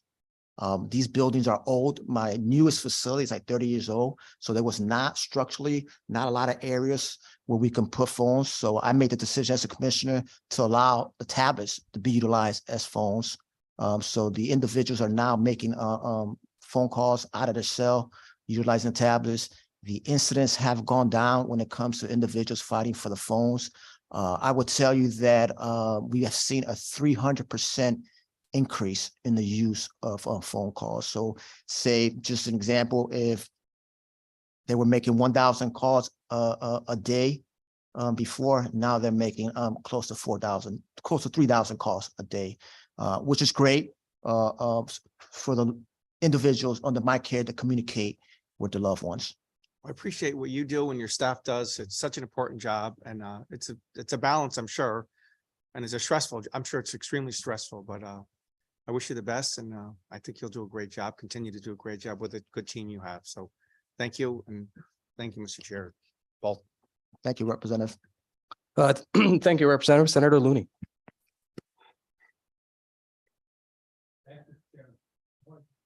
Good morning, Senator Looney.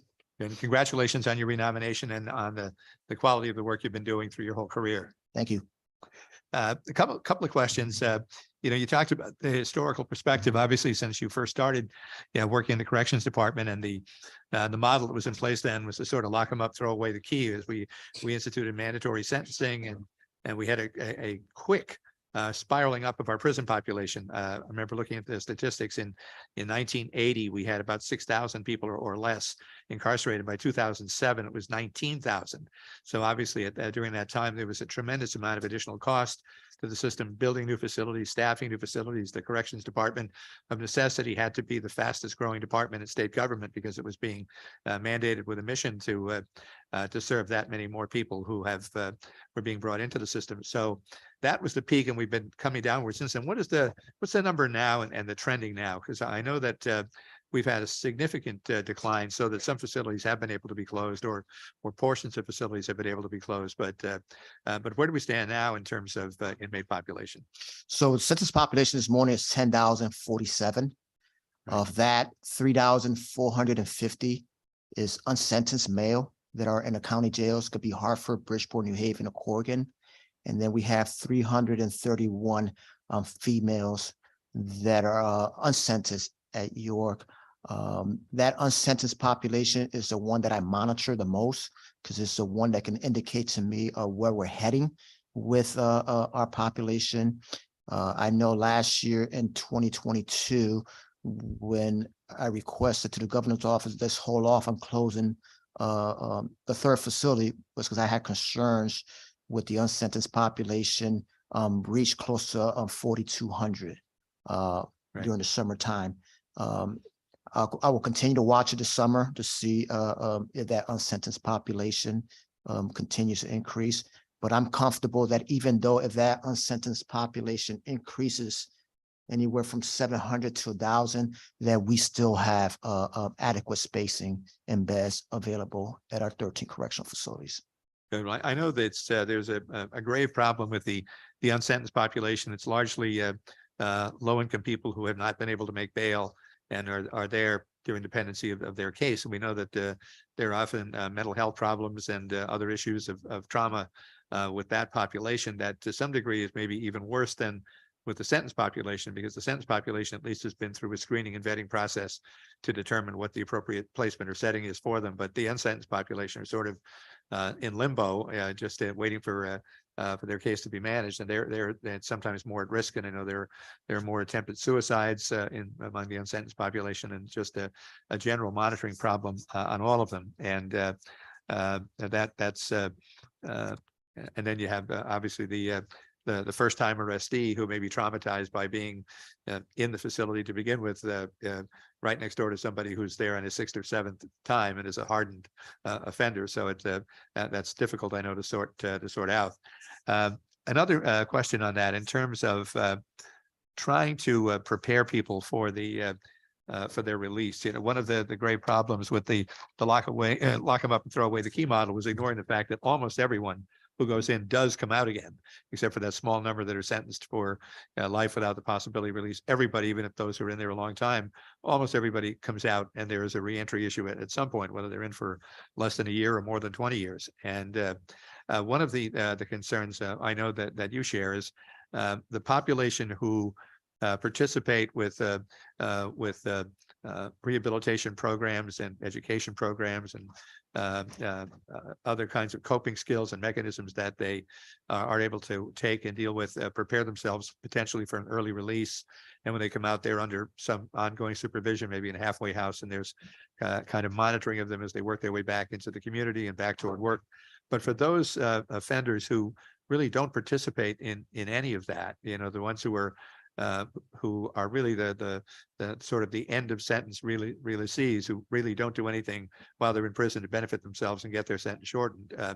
They're the ones who probably are at the most risk when they come out, because they are just out, and they're the ones who really are probably in the most need of community supervision, and yet don't get it because the department doesn't really have any additional hold on them, because they've just served their max sentence and they're out. And those are, I know, the ones that wind up living in homeless shelters and often quickly reoffend and come back into the system. So just your thoughts on dealing with that population, or has there been any success in reducing that percentage of the population of those who just max out their sentences and are back into society without the kind of buffer of ongoing supervision? We'll try to unpack that question, because multiple layers. Let's start with the end of the sentence population. So the end of sentence population, that's one of the three groups that I think that my perception that struggles the most. The other two are those individuals with mental health issues, and those individuals with addiction service issues. Some of these individuals, that the end of sentence is based on the severity of the current case that it was sentenced to, or the overall the criminal history, that they've gone through a review process 18 months before their discharge to see if we can put these individuals into a halfway house to transition, but the risk is just too high for us to have them out there. So they do tend to struggle the most, and particularly if they do not have that family's support at the end of the sentence, or don't have a job or shelter. They're going to struggle the most. However, there are discharge planners. Each facilities have discharge planner. Every individual within 120 days of the discharge are meeting with that discharge planner. The one thing that COVID helped us working in conjunction with Commissioner of Housing, Scott Bruno, it was making sure that anybody discharged during the COVID pandemic did not discharge to a shelter. So during the COVID pandemic, it was not uncommon for my correctional staff to be driving these individuals into a hotel for the stay and get them situated. So we do have the discharge planners that are working with the mental health population. If these individuals are a 4 or 5, meaning that these individuals need some intensive service out in the community. My mental health staff are communicating with DMIS, are setting up appointments with the outside clinics to make sure that when this individual discharge, that these individuals are going to those medical appointments once they discharge, and the same thing with the addiction services individuals, to making sure that we set up those appointments out in the community. So at least that's one less thing they have to worry. But those are the three most challenging population that we have. The other individuals that go to a halfway house program or transitional supervision, meaning they were sentenced to 2 years and served 50% of the sentence, they're under our supervision, and we monitor the progress and we help them when it comes to the job finding and get them situated. And I also have 180 apartments they call scatter housing apartments throughout the state of Connecticut, that for the most difficult cases, if I have an individual that say did 30 years for murder, and we put that individual in a halfway house and does not have the family support, and his time is coming where he's going to discharge, but he's been working and he just needs 2 or 3 months to save some more money so he can have that down payment. We'll put him into a scatter house apartment that we have, and give that individual an additional 3 to 6 months to get situated to be self-sufficient. But I know that's a great challenge to try to help people be set up for success rather than failure when they come out. And you mentioned the mental health problem, and that we know is a crisis. That I know there was a study one time that said at least 20% or more of the incarcerated population have a moderate to severe mental health problem, and obviously sometimes that's goes back to the deinstitutionalization movement, when people who used to be in Fairfield Hills or Connecticut Valley or other places are now being managed in the community, and when they're not managed all that well or not on the medications, that often manifests itself in criminal behavior, and they wind up in the correction system. And is it still the department's policy to try to concentrate as many of those with identified serious problems to have them at Garner, and basically has converted Garner into a mental health facility within the corrections department? So Gardner is our mental health facility for the most severe.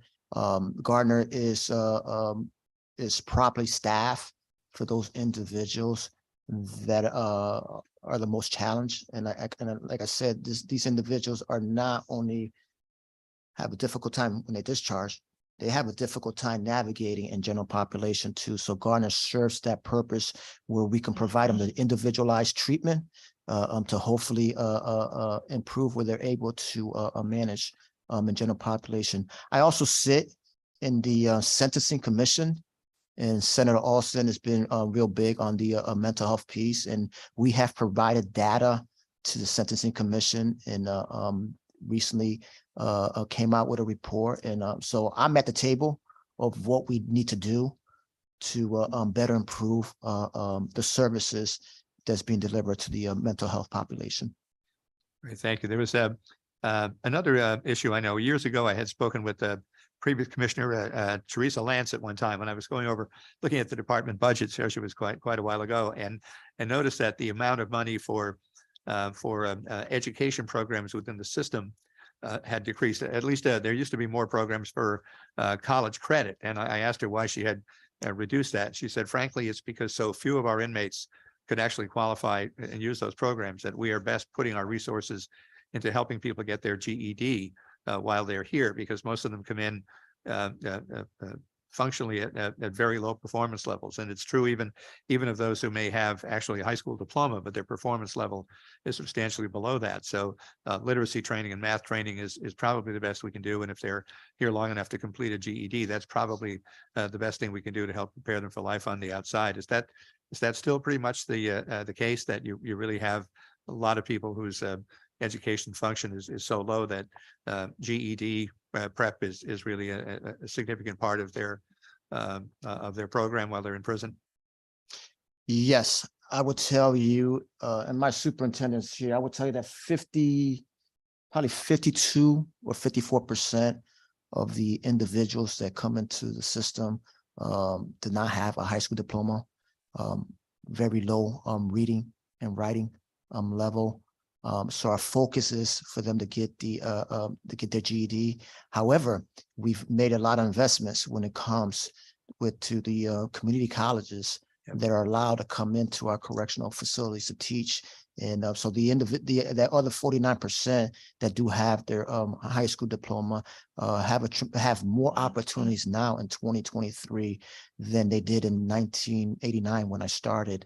And my mission and vision is to continue to expand those opportunities for the individual. The superintendent is also part of the vocational village that's going to provide these individuals with that skill set they need to be competitive out in the market, but not losing focus of that 52% that we still have to make sure that somehow they get their GED. In that 54%, you have individuals that are probably in the 60s and 70s that have no interest. The vast majority of them are in the late 30s, early 40s, that you're going to have to try to engage them. But at the end of the day, you cannot mandate it to that population.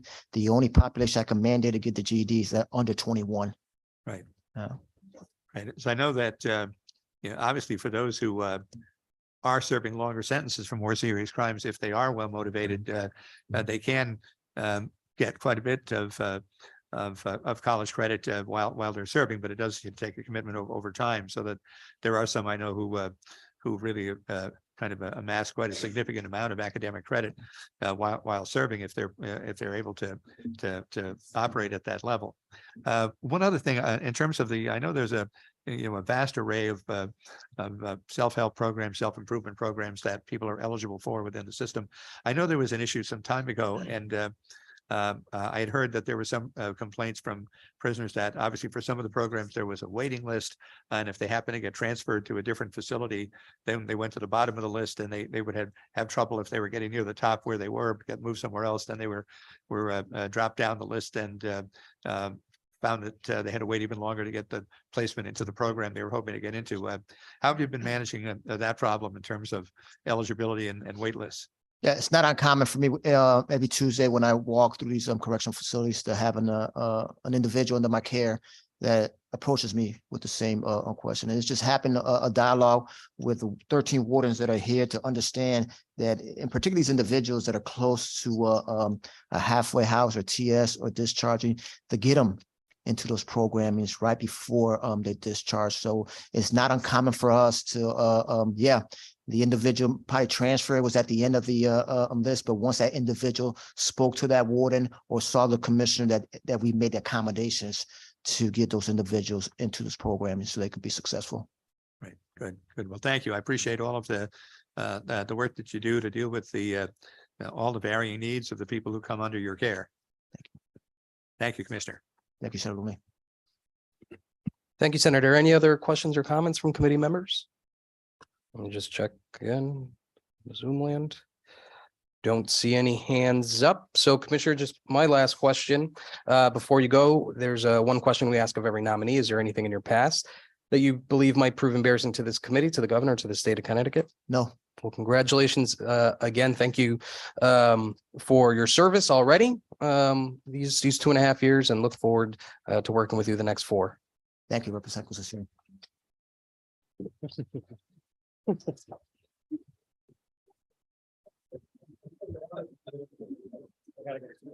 Yeah. That's the first time I've heard an applause in this room. Yeah.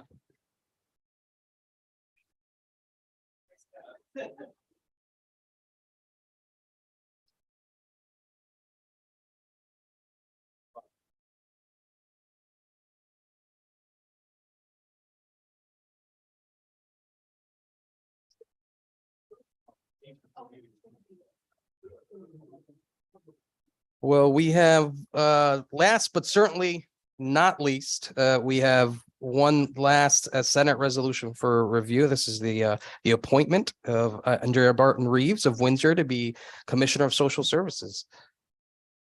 Good afternoon, Commissioner. Thank you for sticking with us. Good afternoon. Thank you. Appreciate the opportunity to be here. Yes, If you can do me a favor and raise your right hand. yes, Do you promise, swear, and affirm to tell the truth, the whole truth, and nothing but the truth? I do. Wonderful. Commissioner, the floor is yours for any opening remarks you might have. Thank you. Chairman Duff, Co-Chair Concepcion, Senator Looney, Representative Godfrey, Ranking Member Kelly and Yacarino, and the distinguished members of the Executive and Legislative Nomination Committee. My name is Andrea Barton Reeves, and I appear before you today as Governor Lamont's nominee for Commissioner of the Department of Social Services. I'm honored to have been nominated by Governor Lamont, and I'm grateful for the opportunity to be before you today. I'm also grateful for the very warm welcome that I've received from so many of my extraordinary colleagues at the Department of Social Services and other state agencies, community partners, and stakeholders. I'm also grateful for the support I continue to enjoy from former Commissioner Deidre Gifford. So allow me just to provide a brief summary of my full testimony. DSS serves over 1 million residents in all 169 towns in the state of Connecticut. Approximately 1 million residents are covered by Husky, which includes Medicaid, and CHIP, which is the Children's Health Insurance Program, offering dental, behavioral health, and prescription medications. We also support over 350 residents with access to nutritious food through our Supplemental Nutrition Assistance Program, also known as SNAP. Personally, I have called Connecticut home for 25 years. I am a proud resident of Windsor, Connecticut, and I hold an undergraduate degree in English and a law degree.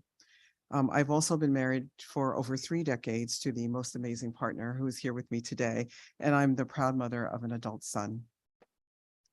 The last 22 years of my career have been committed to social justice, which I define as the fundamental belief that people deserve to live with dignity and access to the resources and services they need to live with the highest degree of choice, independence, and agency as they and their families decide which is right for them, and that changes throughout the course of their lives. And I've tried to do my part throughout my career in working in social justice by representing children as an attorney for the minor child and a guardian ad litem, supporting people with intellectual disabilities and their families, and at the Paid Leave Authority, where I helped build an agency where Connecticut workers can take time to take care of themselves and their families without worrying about a loss of income. So my vision for DSS is a simple one, and it is that we need to be even more responsive to the need of Connecticut's residents by delivering an improved customer experience, exploring ways in which Medicaid can be expanded to offer more services, and actively engaging our stakeholders in our process improvement efforts. So in closing, I'm honored to have been nominated, and I thank Governor Lamont for the confidence he has in me to lead DSS. And I thank you today for the opportunity to appear before you and hope to answer as many questions as I can in the 29 days that I have been in this role. So I will try. So thank you. I appreciate that. And congratulations again on your nomination. Thank I you. don't have a ton of questions. I think your experience is perfectly suited for this position. Your experience at Hark, obviously the paid authority leave, and your experience as an attorney, I think is something that's going to be extremely valuable in you as commissioner of DSS. One question, because I thought it was interesting as well on your written testimony. You mentioned you gained an invaluable firsthand experience in building a successful team there, which I appreciate so much, because I think anybody is only as successful as the team that you have around you, especially when you have 1,700 staff members. So I guess my question is, who's around you?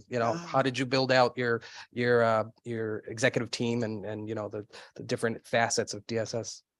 Oh, okay, you're referring to DSS. Yes. Well, I just arrived, so there is already an exceptional team that is there. But as we know, and maybe you don't, the 2 deputy commissioners are TWR. So for those who are watching, it's temporary worker retired, who have graciously agreed to remain in their roles until our leadership transition is complete. So my job now is to identify people who fit the agency's culture and have the requisite experience to do that. And I have been talking to some candidates who I think are perfectly suited for those roles, and they're willing to take on those responsibilities as soon as if I become the commissioner, then they're willing to make that transition with me. I've also actually brought on a chief strategic officer. So we really needed someone just in the few weeks that I was there, I think, who could bring the vision of the organization together. There are a number of people who are doing some extraordinary things, but they're doing them in a lot of different ways in different places. So the chief strategies officer's role will be to bring all of that together and help us move in the direction of our vision as an organization. That's great. And then you also mentioned in your testimony the improved customer service, and we've had some commissioners here who over the last few years using technology have really improved that customer service, kind of that one-to-one. I mean, I'm just thinking of DMV right away.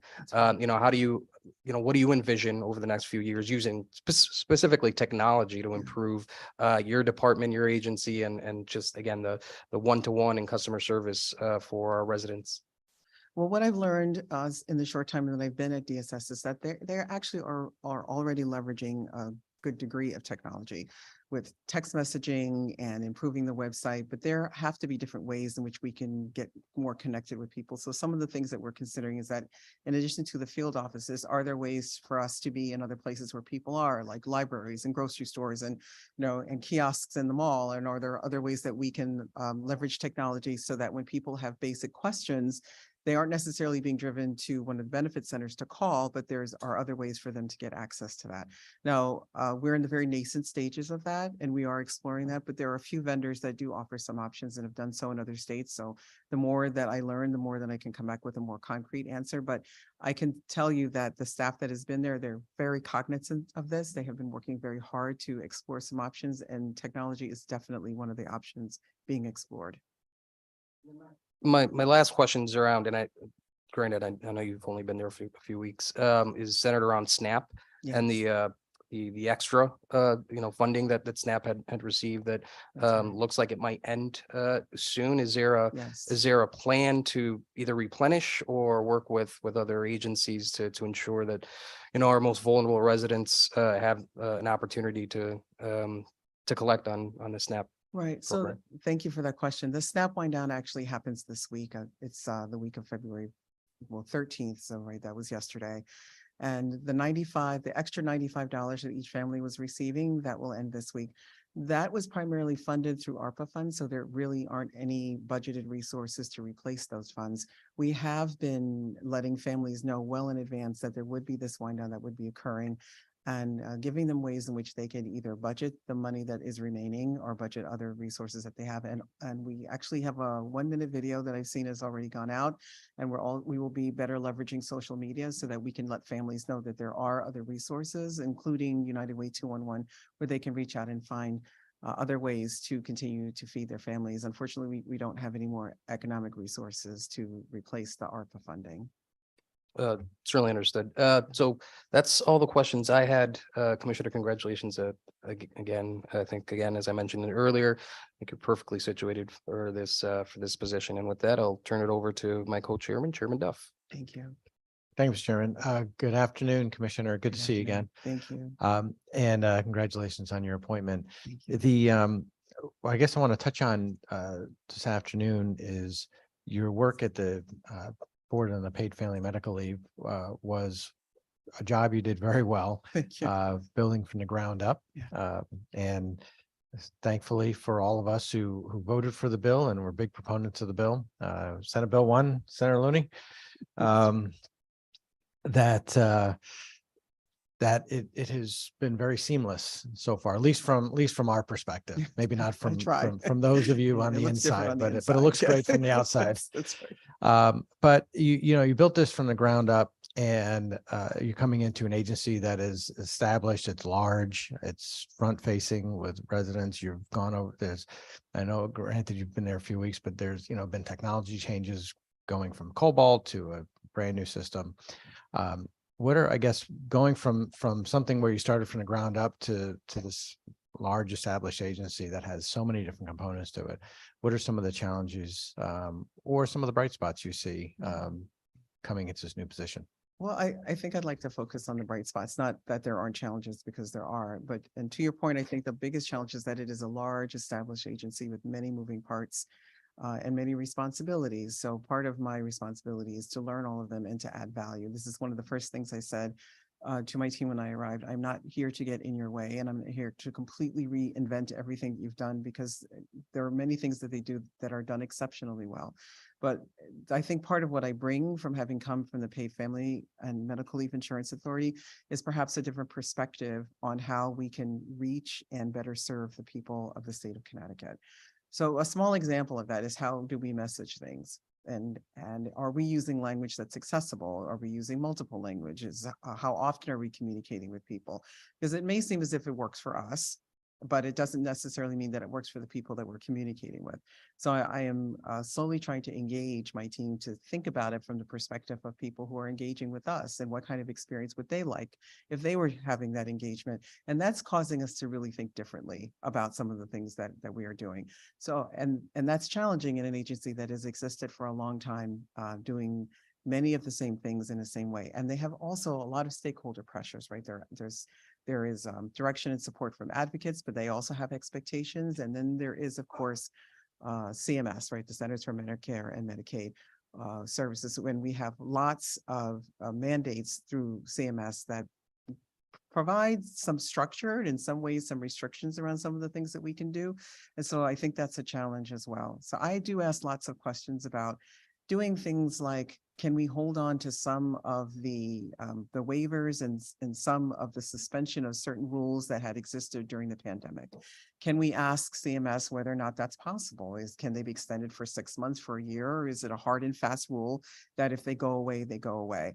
And that, I think, is a dialogue that we may not always have had with CMS. I think the rule comes down, we say, yes, we're a state, we're going to implement the rule, and then we're going to go. So now I think, I've been asking a lot of questions about, well, maybe we should ask and see if it's possible to do this, because we don't have the answer. So we don't have enough information to make a determination as to whether the rule has to remain as it is or whether there's something else that we can do.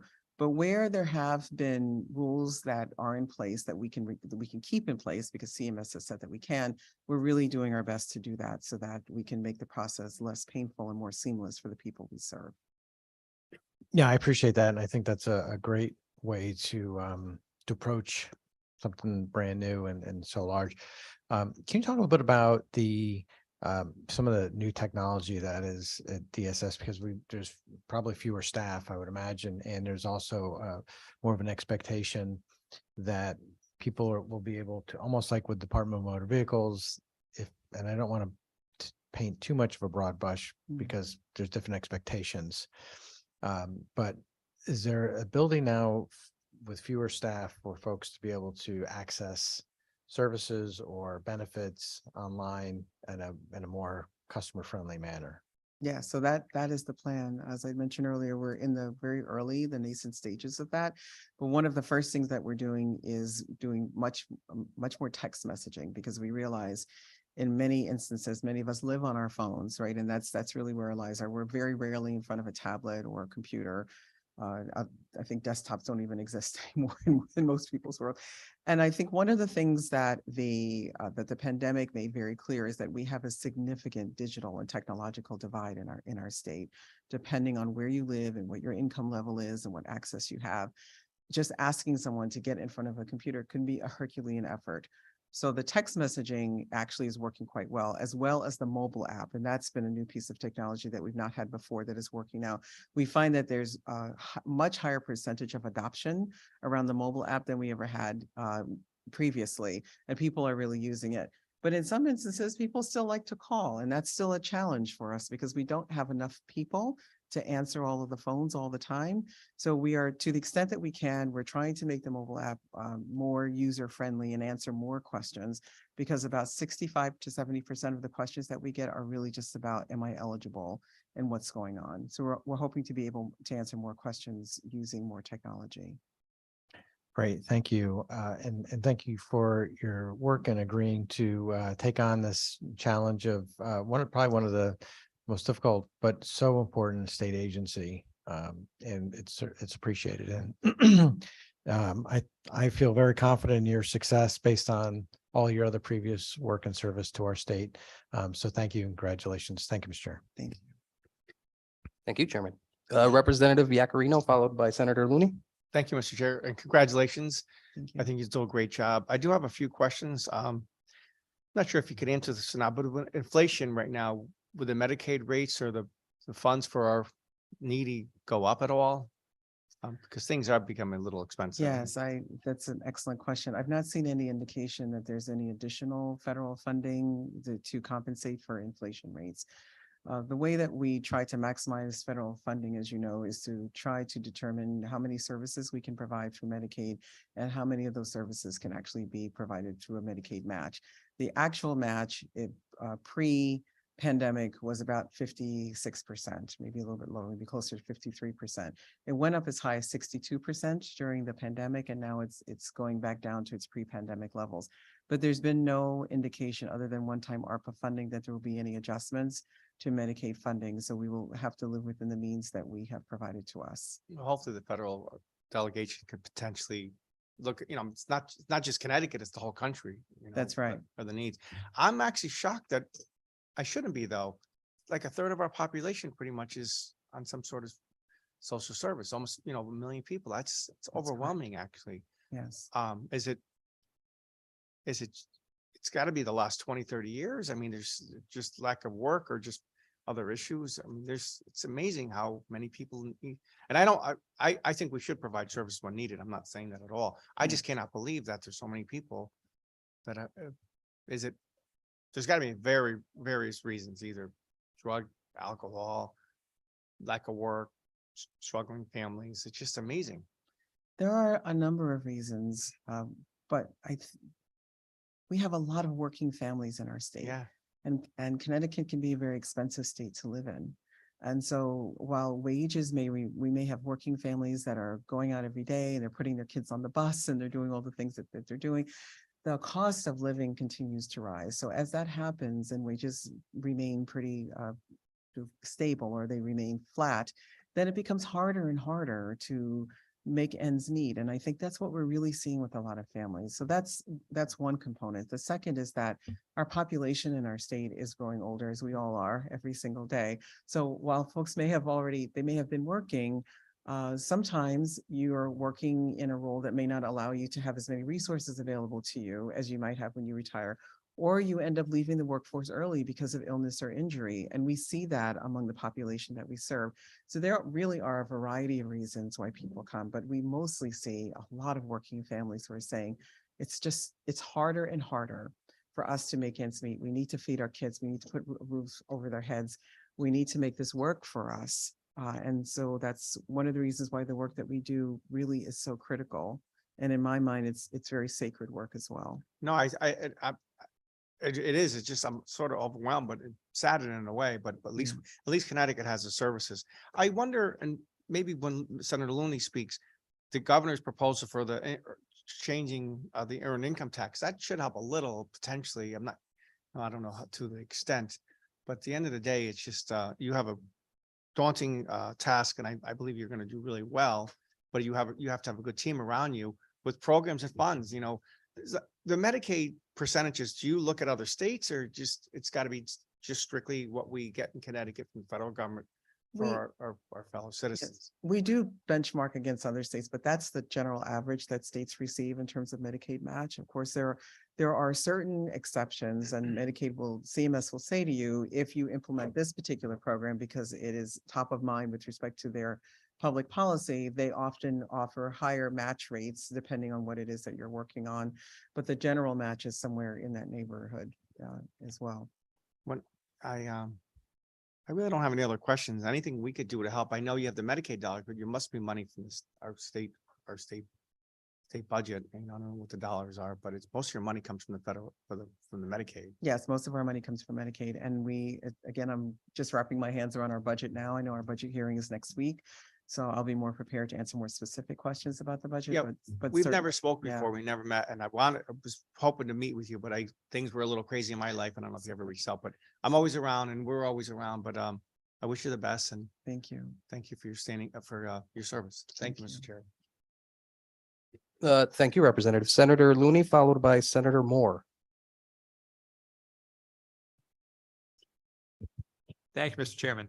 Good afternoon, Commissioner. Good afternoon. And congratulations on your nomination and also on the excellent work you did in your previous position on the Paid Family and Medical Leave Thank Board you. and setting up that operation and getting it underway. But I must say that I'm glad you identified the challenge of customer service because frankly, my office for years and still now gets more complaints about constituents being unable to get through to DSS, unable to get to their caseworker, having documentation that they have sent in being lost. and having to send it again. I'm going to have my assistant follow up with you separately after this to show you about a current case we're working on. It has been an absolute nightmare for a family where a father trying to intervene on behalf of his daughter looking for services, and information was sent in. And it's just the process was just so Byzantine, not being able to get an answer, not being able to get in touch with the person they had spoken with previously, or speaking to a new person on the next call with no documentation of the previous call and all the information that had been given before. Just a nightmare. And this happens over and over and over. And now none of us is your fault because you just got there, but it's your challenge to now to try to deal with it. And it's been a problem. It was a problem during the last administration. It was a problem back when Commissioner Bremby was there. It's been a problem for years. And part of it is just the huge number of people that you have to deal with. But it is a problem. I would say the only thing comparable in terms of constituent need was during the pandemic, when everybody was worried about filing for unemployment, and the sort of the bottleneck at getting information about unemployment, and the Department of Labor was so overworked that they were constantly people were calling their legislators about being anxious to get through. But apart from that crisis, the perpetual crisis seems to be with DSS and just getting an answer, getting service, and there are lots of people who are really not computer literate, not able to do things online, or looking for a person to talk to, and sometimes maybe not able to clearly understand what they were told or follow the directions given. But then in any case, then they are, calling our offices and trying to intervene. But just in terms of the lack of consistent record keeping about people having sent in all the requested documentation and then being told it was never filed and having to start all over. And that's just a nightmare for people who are not all that, in many cases, not all that savvy or sophisticated dealing with government agencies in the first place. So I would congratulate you on your resolve and implore you to make that above everything else, the priority of your tenure there. Yes. And if you can do something there, like what has happened recently in DMV and improving customer service there, it will be celebrated everywhere. Thank you so much. Thank you. Thank you, Senator. Senator Moore. Thank you. Good afternoon, Commissioner, and congratulations on your appointment. I did have an opportunity to speak with you last week about DSS. I served for 8 years as the chair of Human Services, and it's interesting. I listened to one of the questions about we have so many people seeking assistance. And I got to tell you, in my early days, it was so overwhelming to hear what people were going through, working multiple jobs and leaving their children at home and not being able to sit down at the table with their family in the evening or help with homework because they were just trying to maintain a family, both the mother and father working multiple jobs, minimum wage. That I took that job in Target and found out they were not making those stories up. It's really tough to work on a low wage job for now 15. When I was doing it was under $10 an hour, but $15 an hour is still, I think, poverty wages, and takes people away from their family, but also puts them dependent on the system of assistance to get them what they need. So you mentioned something about looking at waivers.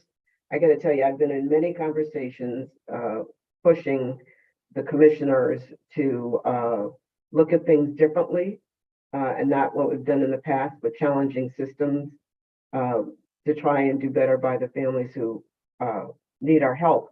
So I was happy to hear that you were looking at waivers, seeing there's some opportunities there to change the way we do business and extending some of the services. I also want to commend you for what you did in paid leave authority, because I was actually on the Revenue and Bonding Finance Committee when you had to come before the governor and the committee and explain why there was such a backlog, and you owned it. But had a plan how to move it forward. And I really did appreciate that, because you could have skirted the issue, but you didn't. You came up with numbers and explained what you were going through. And I appreciate that you're so honest enough. And I'm surprised how much of a grasp you have right now, only being there 29 days on what you're facing, because that is a really tough job. I know it is, because I've been in many hearings Senator Looney spoke to the call waiting time. That has been a problem, and it was going to be one of my questions to you is what is the status of the call waiting time right now? And how do you plan to address that? Yeah. Thank you. Thank you for your question. The call waiting times are far from ideal. And there is no question about that. If you call, you can easily be on the phone for well over an hour. And we own that, and we understand that that is not an ideal circumstance. And some constituents have reported that they're actually on hold for much longer than that. So I do get regular reports on how many calls come in, how long people are on hold, what we call abandonment rates, which is the time, how long people are on hold and then decide to hang up because they're just tired of being on hold. And at this point, and I think this is true for everyone at the agency, that level is not acceptable to us. So there isn't anyone who's working at DSS that thinks that the hold times or the wait times or any of the things that you described, Senator Looney, in terms of paperwork coming in and not being found again and again is an acceptable way. We are doing everything that we can, I think, at this point in my early tenure to identify what some of those things are. And the next step then is to figure out what we can do practically in order to fix that. That's really what our focus needs to be. So at this moment, we are down 173 people who should be working in our field offices, which is a significant number of people, especially when you think about the fact that the current process is very labor intensive. It requires human intervention in order for things to get done.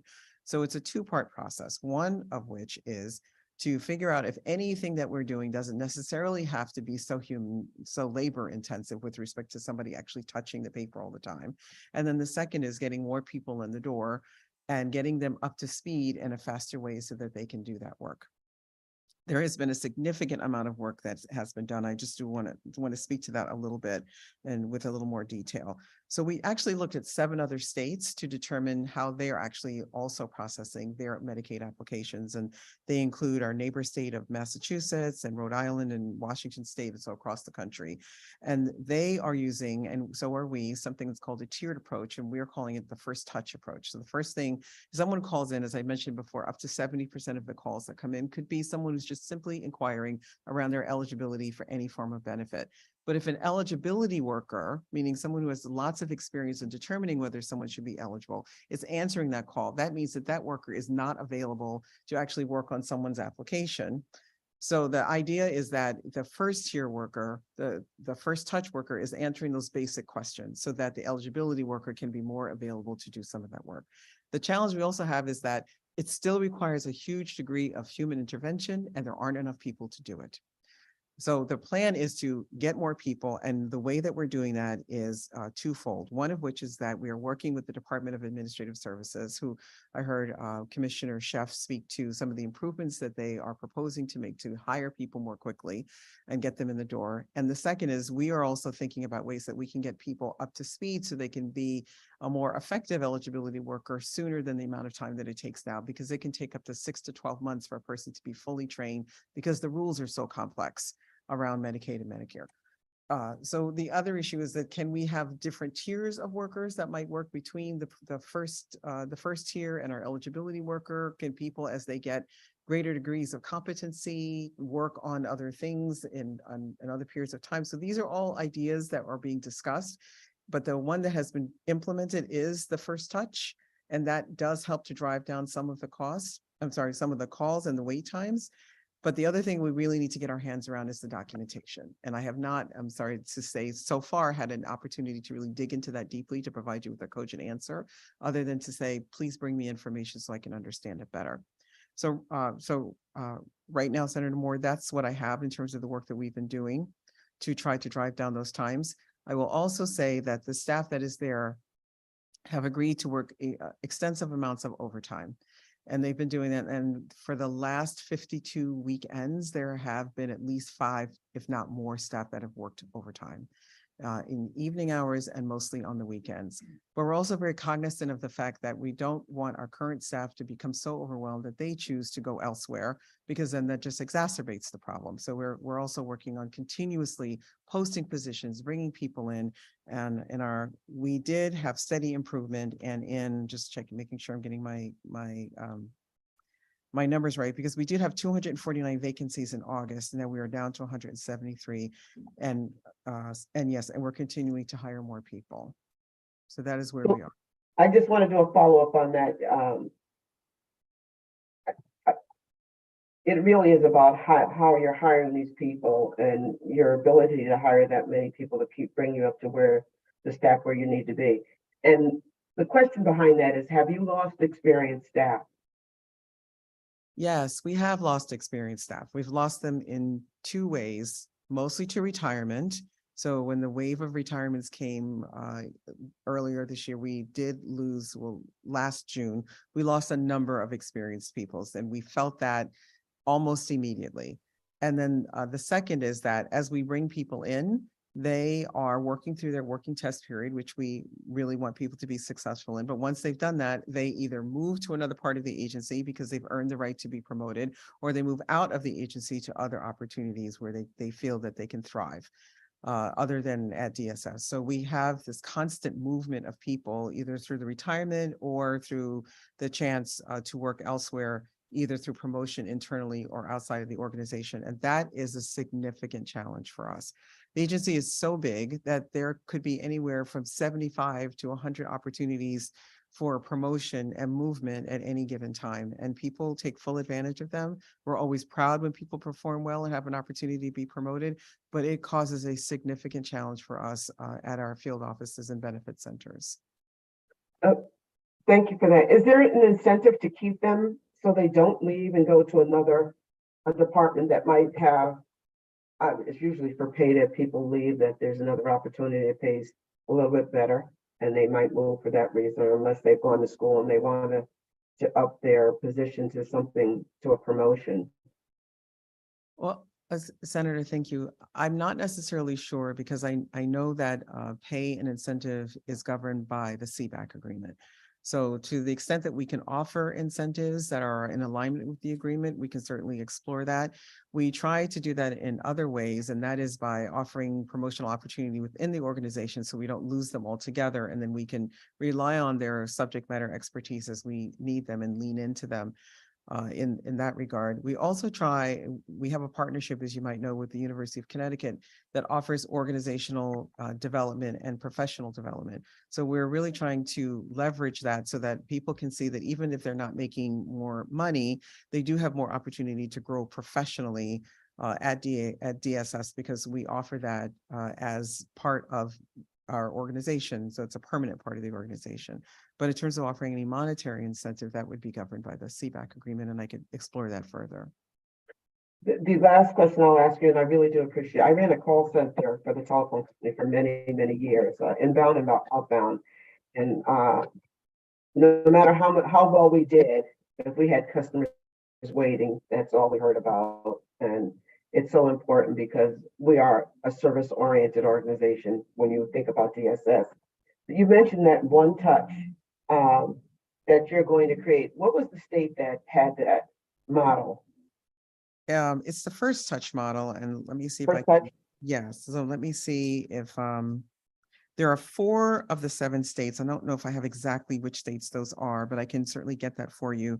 But of the 7 that we spoke to, 4 of them use a tiered approach. We happen to call it First Touch, but it is essentially the same thing. Someone who calls in for a basic question isn't necessarily speaking to an eligibility worker. They're speaking to someone who can answer basic questions about eligibility based on that person's circumstance.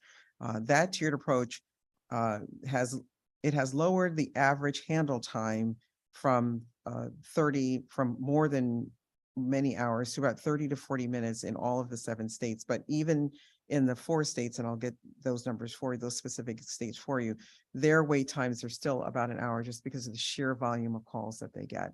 So it helps to bring the numbers down, but it doesn't necessarily get any of these states into the place where they would like to be.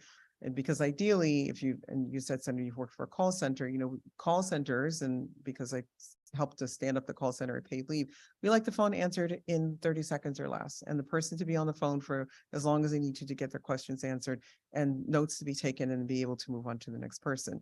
But that also depends on the complexity of the services and the benefits that are being offered. So that might not be a realistic time frame for the complexity and the variety of services that we offer. But I think everyone at DSS agrees it can be better than it is right now. So you brought up something that was interesting, because although we look at the wait time, we don't look at what is the time to resolution. So even if you get the calls down to, a better number, how quickly are those requests being resolved? And I think that is a mark, a benchmark that should be looked at. Time to resolution. I heard Senator Looney talk about that, and really, truly, this is my last one. Many times when there's more than one person touching a client and their problem, that they have to reiterate it over and over to the same person. That's so frustrating. I know what it's like when I call a company to do a complaint and they don't have a record. That I was hoping that we had mechanized to a point where you could pull up someone's record to see who was the last person who spoke to them and what they were working on, so they don't have to start that question over and over again. And I do not claim to know all that you're doing in DSS or have the answers, but based on what you have done in your last two jobs, I'm confident that you have what it takes to be able to address some of these ills that are taking place and do a great job. So I congratulate you on that, and I look forward to working with you. Thank you. Thank you, Senator. Thank you, Senator. Any other questions or comments from committee members? Let me just check Zoom. I don't see any virtual hands up. So one last question for you, Commissioner. Before you go, there's one question we ask of every nominee. Is there anything in your past you believe might prove embarrassing to this committee, to the governor, to the state of Connecticut? No.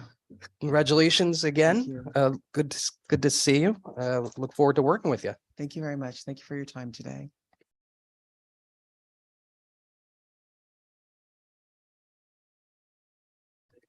Yeah. All right. We do have one individual that is signed up for testimony, which is Kevin Ziegler. Kevin Ziegler, I see him on.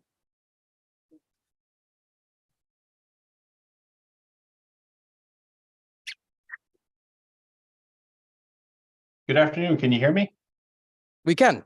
All right, perfect. Good afternoon, Senator Duff, Representative Kirsian, Senator Looney, Representative Godfrey, Senator Kelly, Representative Yaciano, and members of the Executive and Legislative Nominations Committee. My name is Kevin Ziegler, and I am the chair of the Council on Developmental Services for the state of Connecticut. As you know, our council is charged with the statutory responsibility of advising the governor and legislature of the appointment of the commissioner of the Connecticut Department of Developmental Services. The Council on Developmental Services unanimously supports the reappointment of Jordan A. Sheff as the Commissioner of DDS. We as a council feel that the Commissioner Sheff has done a tremendous job navigating a complex COVID pandemic while improving the quality of lives entrusted under the care of DDS over the last 4 years. Mr. Sheff has earned the respect and confidence of not only the council, but more importantly, the individuals and families supported by DDS. On a national level, Mr. Sheff has earned the respect of his peers and currently serves as the Vice President and President-elect of the National Association of State Directors of Developmental Disability Services. Commissioner Sheff has consistently demonstrated the requisite characteristics that produce effective outcomes for persons with intellectual and developmental disabilities. Mr. Sheff has extensive knowledge of both the public and private sectors and is a strong asset in this role, which has enabled him to have candid and open conversations. His knowledge of the complexity of DDS funding, rate components, waiver rules, and more enables him to implement best practices within challenging fiscal constraints. In addition, we have seen firsthand that he works well with all different stakeholders and his peers. As a council members, most of us of whom are parents of people with intellectual disabilities, we are well aware of the daily and chronic challenges facing DDS. Sometimes that overwhelms us, and we have noted that Commissioner Sheff has the patience and judgment to lead the agency through difficult times. For these reasons, during the December meeting, the council voted unanimously to recommend to the governor and to the legislature the reappointment of Commissioner Sheff as DDS Commissioner, submitted on behalf of the Council on Developmental Services. Thank you very much, Mr. Zingler, for your, for those words. I don't see anybody else on the list for public comment, and with no other business in the public hearing, I will adjourn the public hearing portion of the meeting. And once our clerk is ready, our Madam Clerk is ready, we will.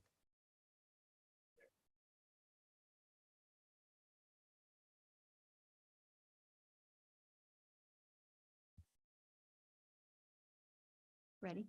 All right, well, with that, I will officially call the Executive and Legislative Nominations Committee meeting for Tuesday, February 14th to order. Any comments from my chairman? Nope. Seeing none, we have 4 items on the agenda today. The first is a House resolution, the reappointment of Robert Ross as Executive Director of the Office of Military Affairs. Is there a motion? Moved by Representative Godfrey. Is there a second? Second by Representative Yacarino. Any discussion? Seeing none, Madam Clerk? Representative Concepcion, Yes. Representative Godfrey, Yes. Representative Yacarino, Representative Arnone, Representative D'Agostino, Representative Gresco, Representative Nuccio, Representative Perillo. Yes. Representative Quinn. Oh, sorry about that, Representative Perillo. That was a yes, thank you. Thank you. Representative Rotigliano. Thank you, Madam Clerk, and we will hold the votes open till 4 o'clock today. Second item on the agenda is the reappointment of Jordan Sheff as Commissioner of Development Services. This is another House resolution. Is there a motion? So moved. Moved by Representative Godfrey. Is there a second? Second by Representative Quinn. Any discussion? Seeing none, Madam Clerk, please call the roll. Representative Concepcion, Yes. Representative Godfrey, Representative Yacarino, Representative Arnone, Representative D'Agostino, Representative Gresco, Representative Gresco votes yes. Representative Nuccio, Representative Perillo, Yes, Representative Quinn, Yes. Representative Rotigliano. Thank you, Madam Clerk. Moving on, the third item is a Senate resolution, the reappointment of Angel Quiroz Jr. of Windsor to be Commissioner of Corrections. Is there a motion? So move, Mr. Chairman. Motion made by Senator Looney. Second by Chairman Duff. Any discussion? Seeing none, Madam Clerk? Senator Duff, Senator Looney, Yes. Senator Kelly, Senator Kelly votes yes. Senator Fonfara, Senator Hartley, Senator Kushner, Senator Martin, Senator Moore, Senator Moore votes yes. Senator Summers.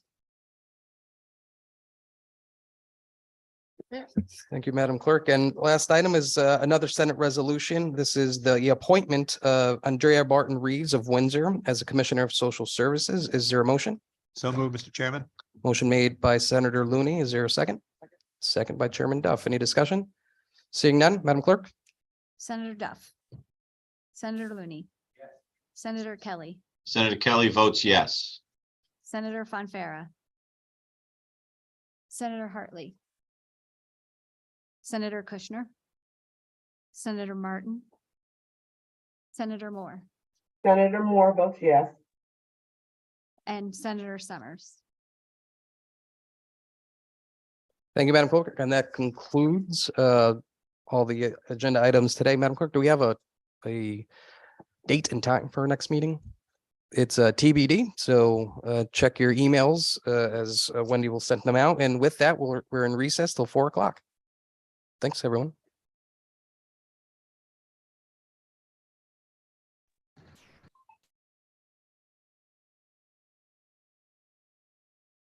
Wendy?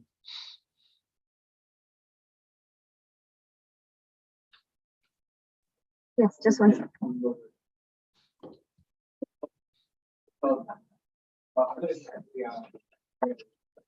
you hear me?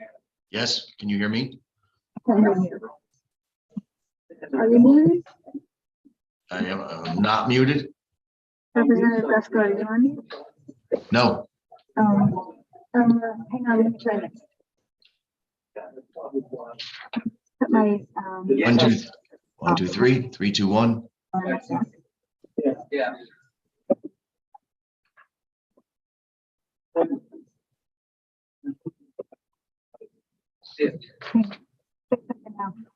How's that? 1, 2, 3.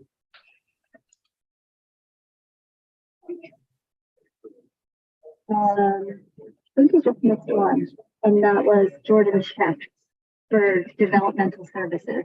Actually, that's the one I made. I missed the first one. That's the one you did that on? The Robert Ross is the one I missed.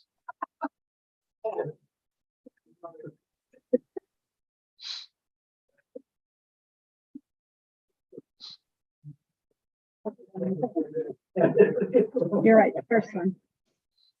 Robert Ross, be reappointed as Executive Director of Office of Military Affairs.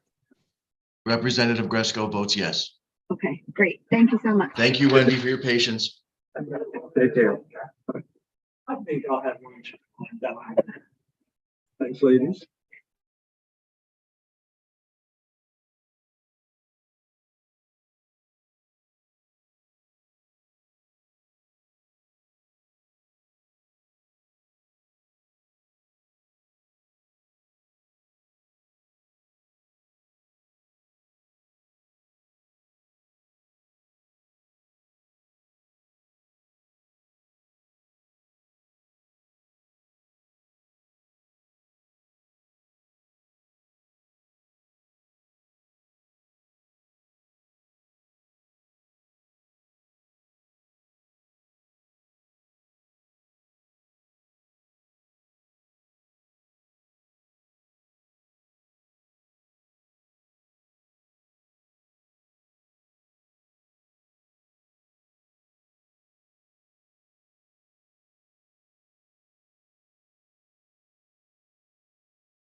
so much.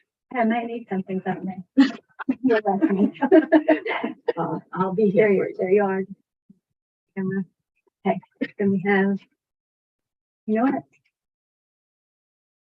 Okay, there's just two for some, and they are Angel Kira, Izia, yes, and Andrea Barton Reed. So I make it extra dark.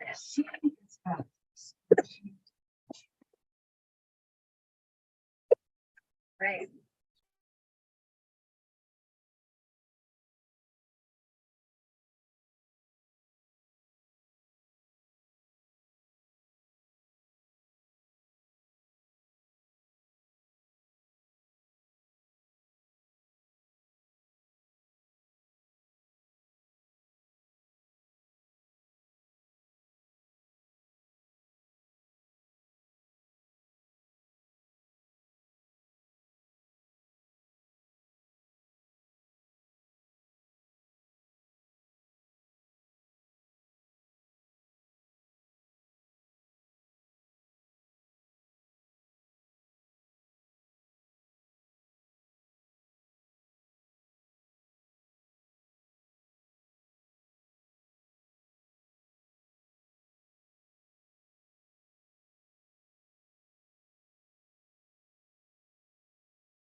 Difficult. So then, and then you have us calling, saying, you know, this person, oops,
Hello.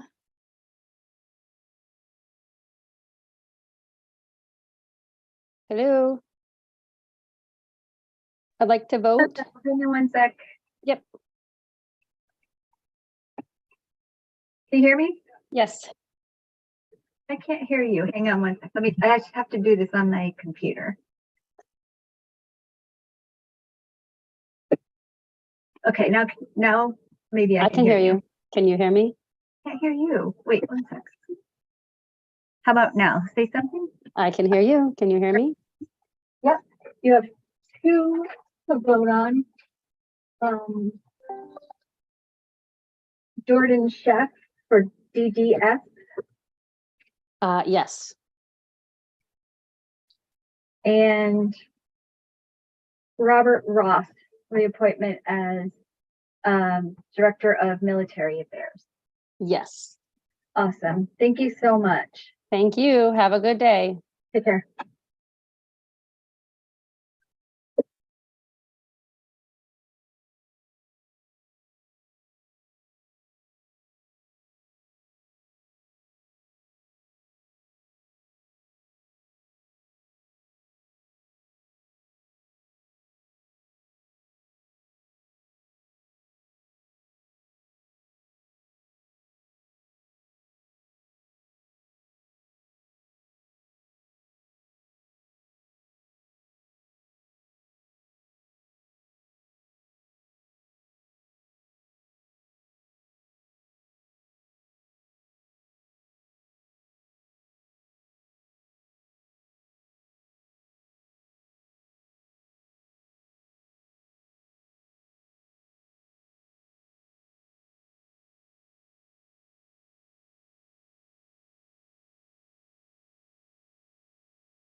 Hi, Wendy, can you hear me? Yeah, hi, can you hear me? Yep. Okay, All set. we have just two. Robert Ross to be reappointed as Executive Director of the Office of Military Affairs. Okay, yes. Okay. And Jordan, oh wait, you know what? I read you the wrong thing. Hold on, that was the house. Angel Kiros to be reappointed as Commissioner of Correction. Yes. Were there any no votes? Let me ask you that. No, there were not Okay, on any of them? on any of them. And the other one is, Okay, the other one is Andrea Barton Reeves for Commissioner of Social Services. and those were all yes votes? Yes, Okay, I'm a yes. okay. All That's right. it. Thank you. Thank you. Bye-bye.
just come over here and get on the screen. There you go. And you have two. You have Jordan Sheff to be reappointed as Commissioner of Developmental Services. And Robert Ross to be reappointed as Executive Director of Office of Military. Okay, thank you. All right. Not bad at all.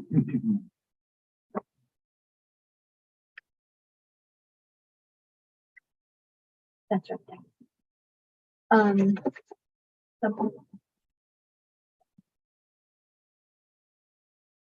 Like if you can't think of what it is, that's fine.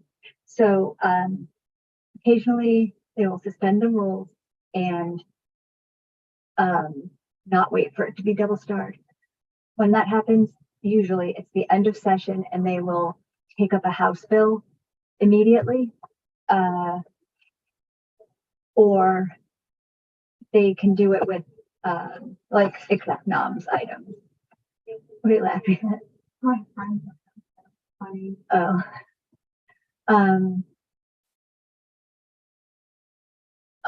Let's see. Usually the go list, like what Bob will rattle off, that calendar list, are items that probably. I guess not. I will be held open until 4.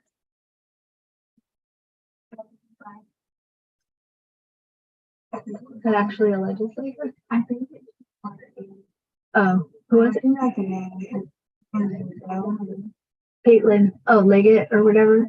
Yeah, that's Heather Summers' aide. So when they're in caucus before session, they come up with what bills they're gonna do that day for the go list, and that's, you know, they have to be double starred. Have you heard Easter? Have you heard that? Those are bills that it's called emergency certified. It basically, it never hits the calendar.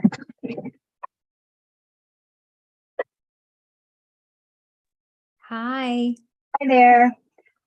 You've got two today.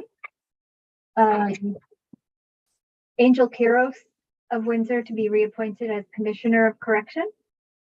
Summers votes yes.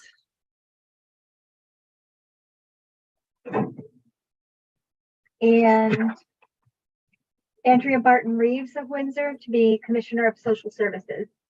Summers votes yes. Great. Thank you so much. Thanks a lot. Have a good day. Bye-bye. Bye.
We're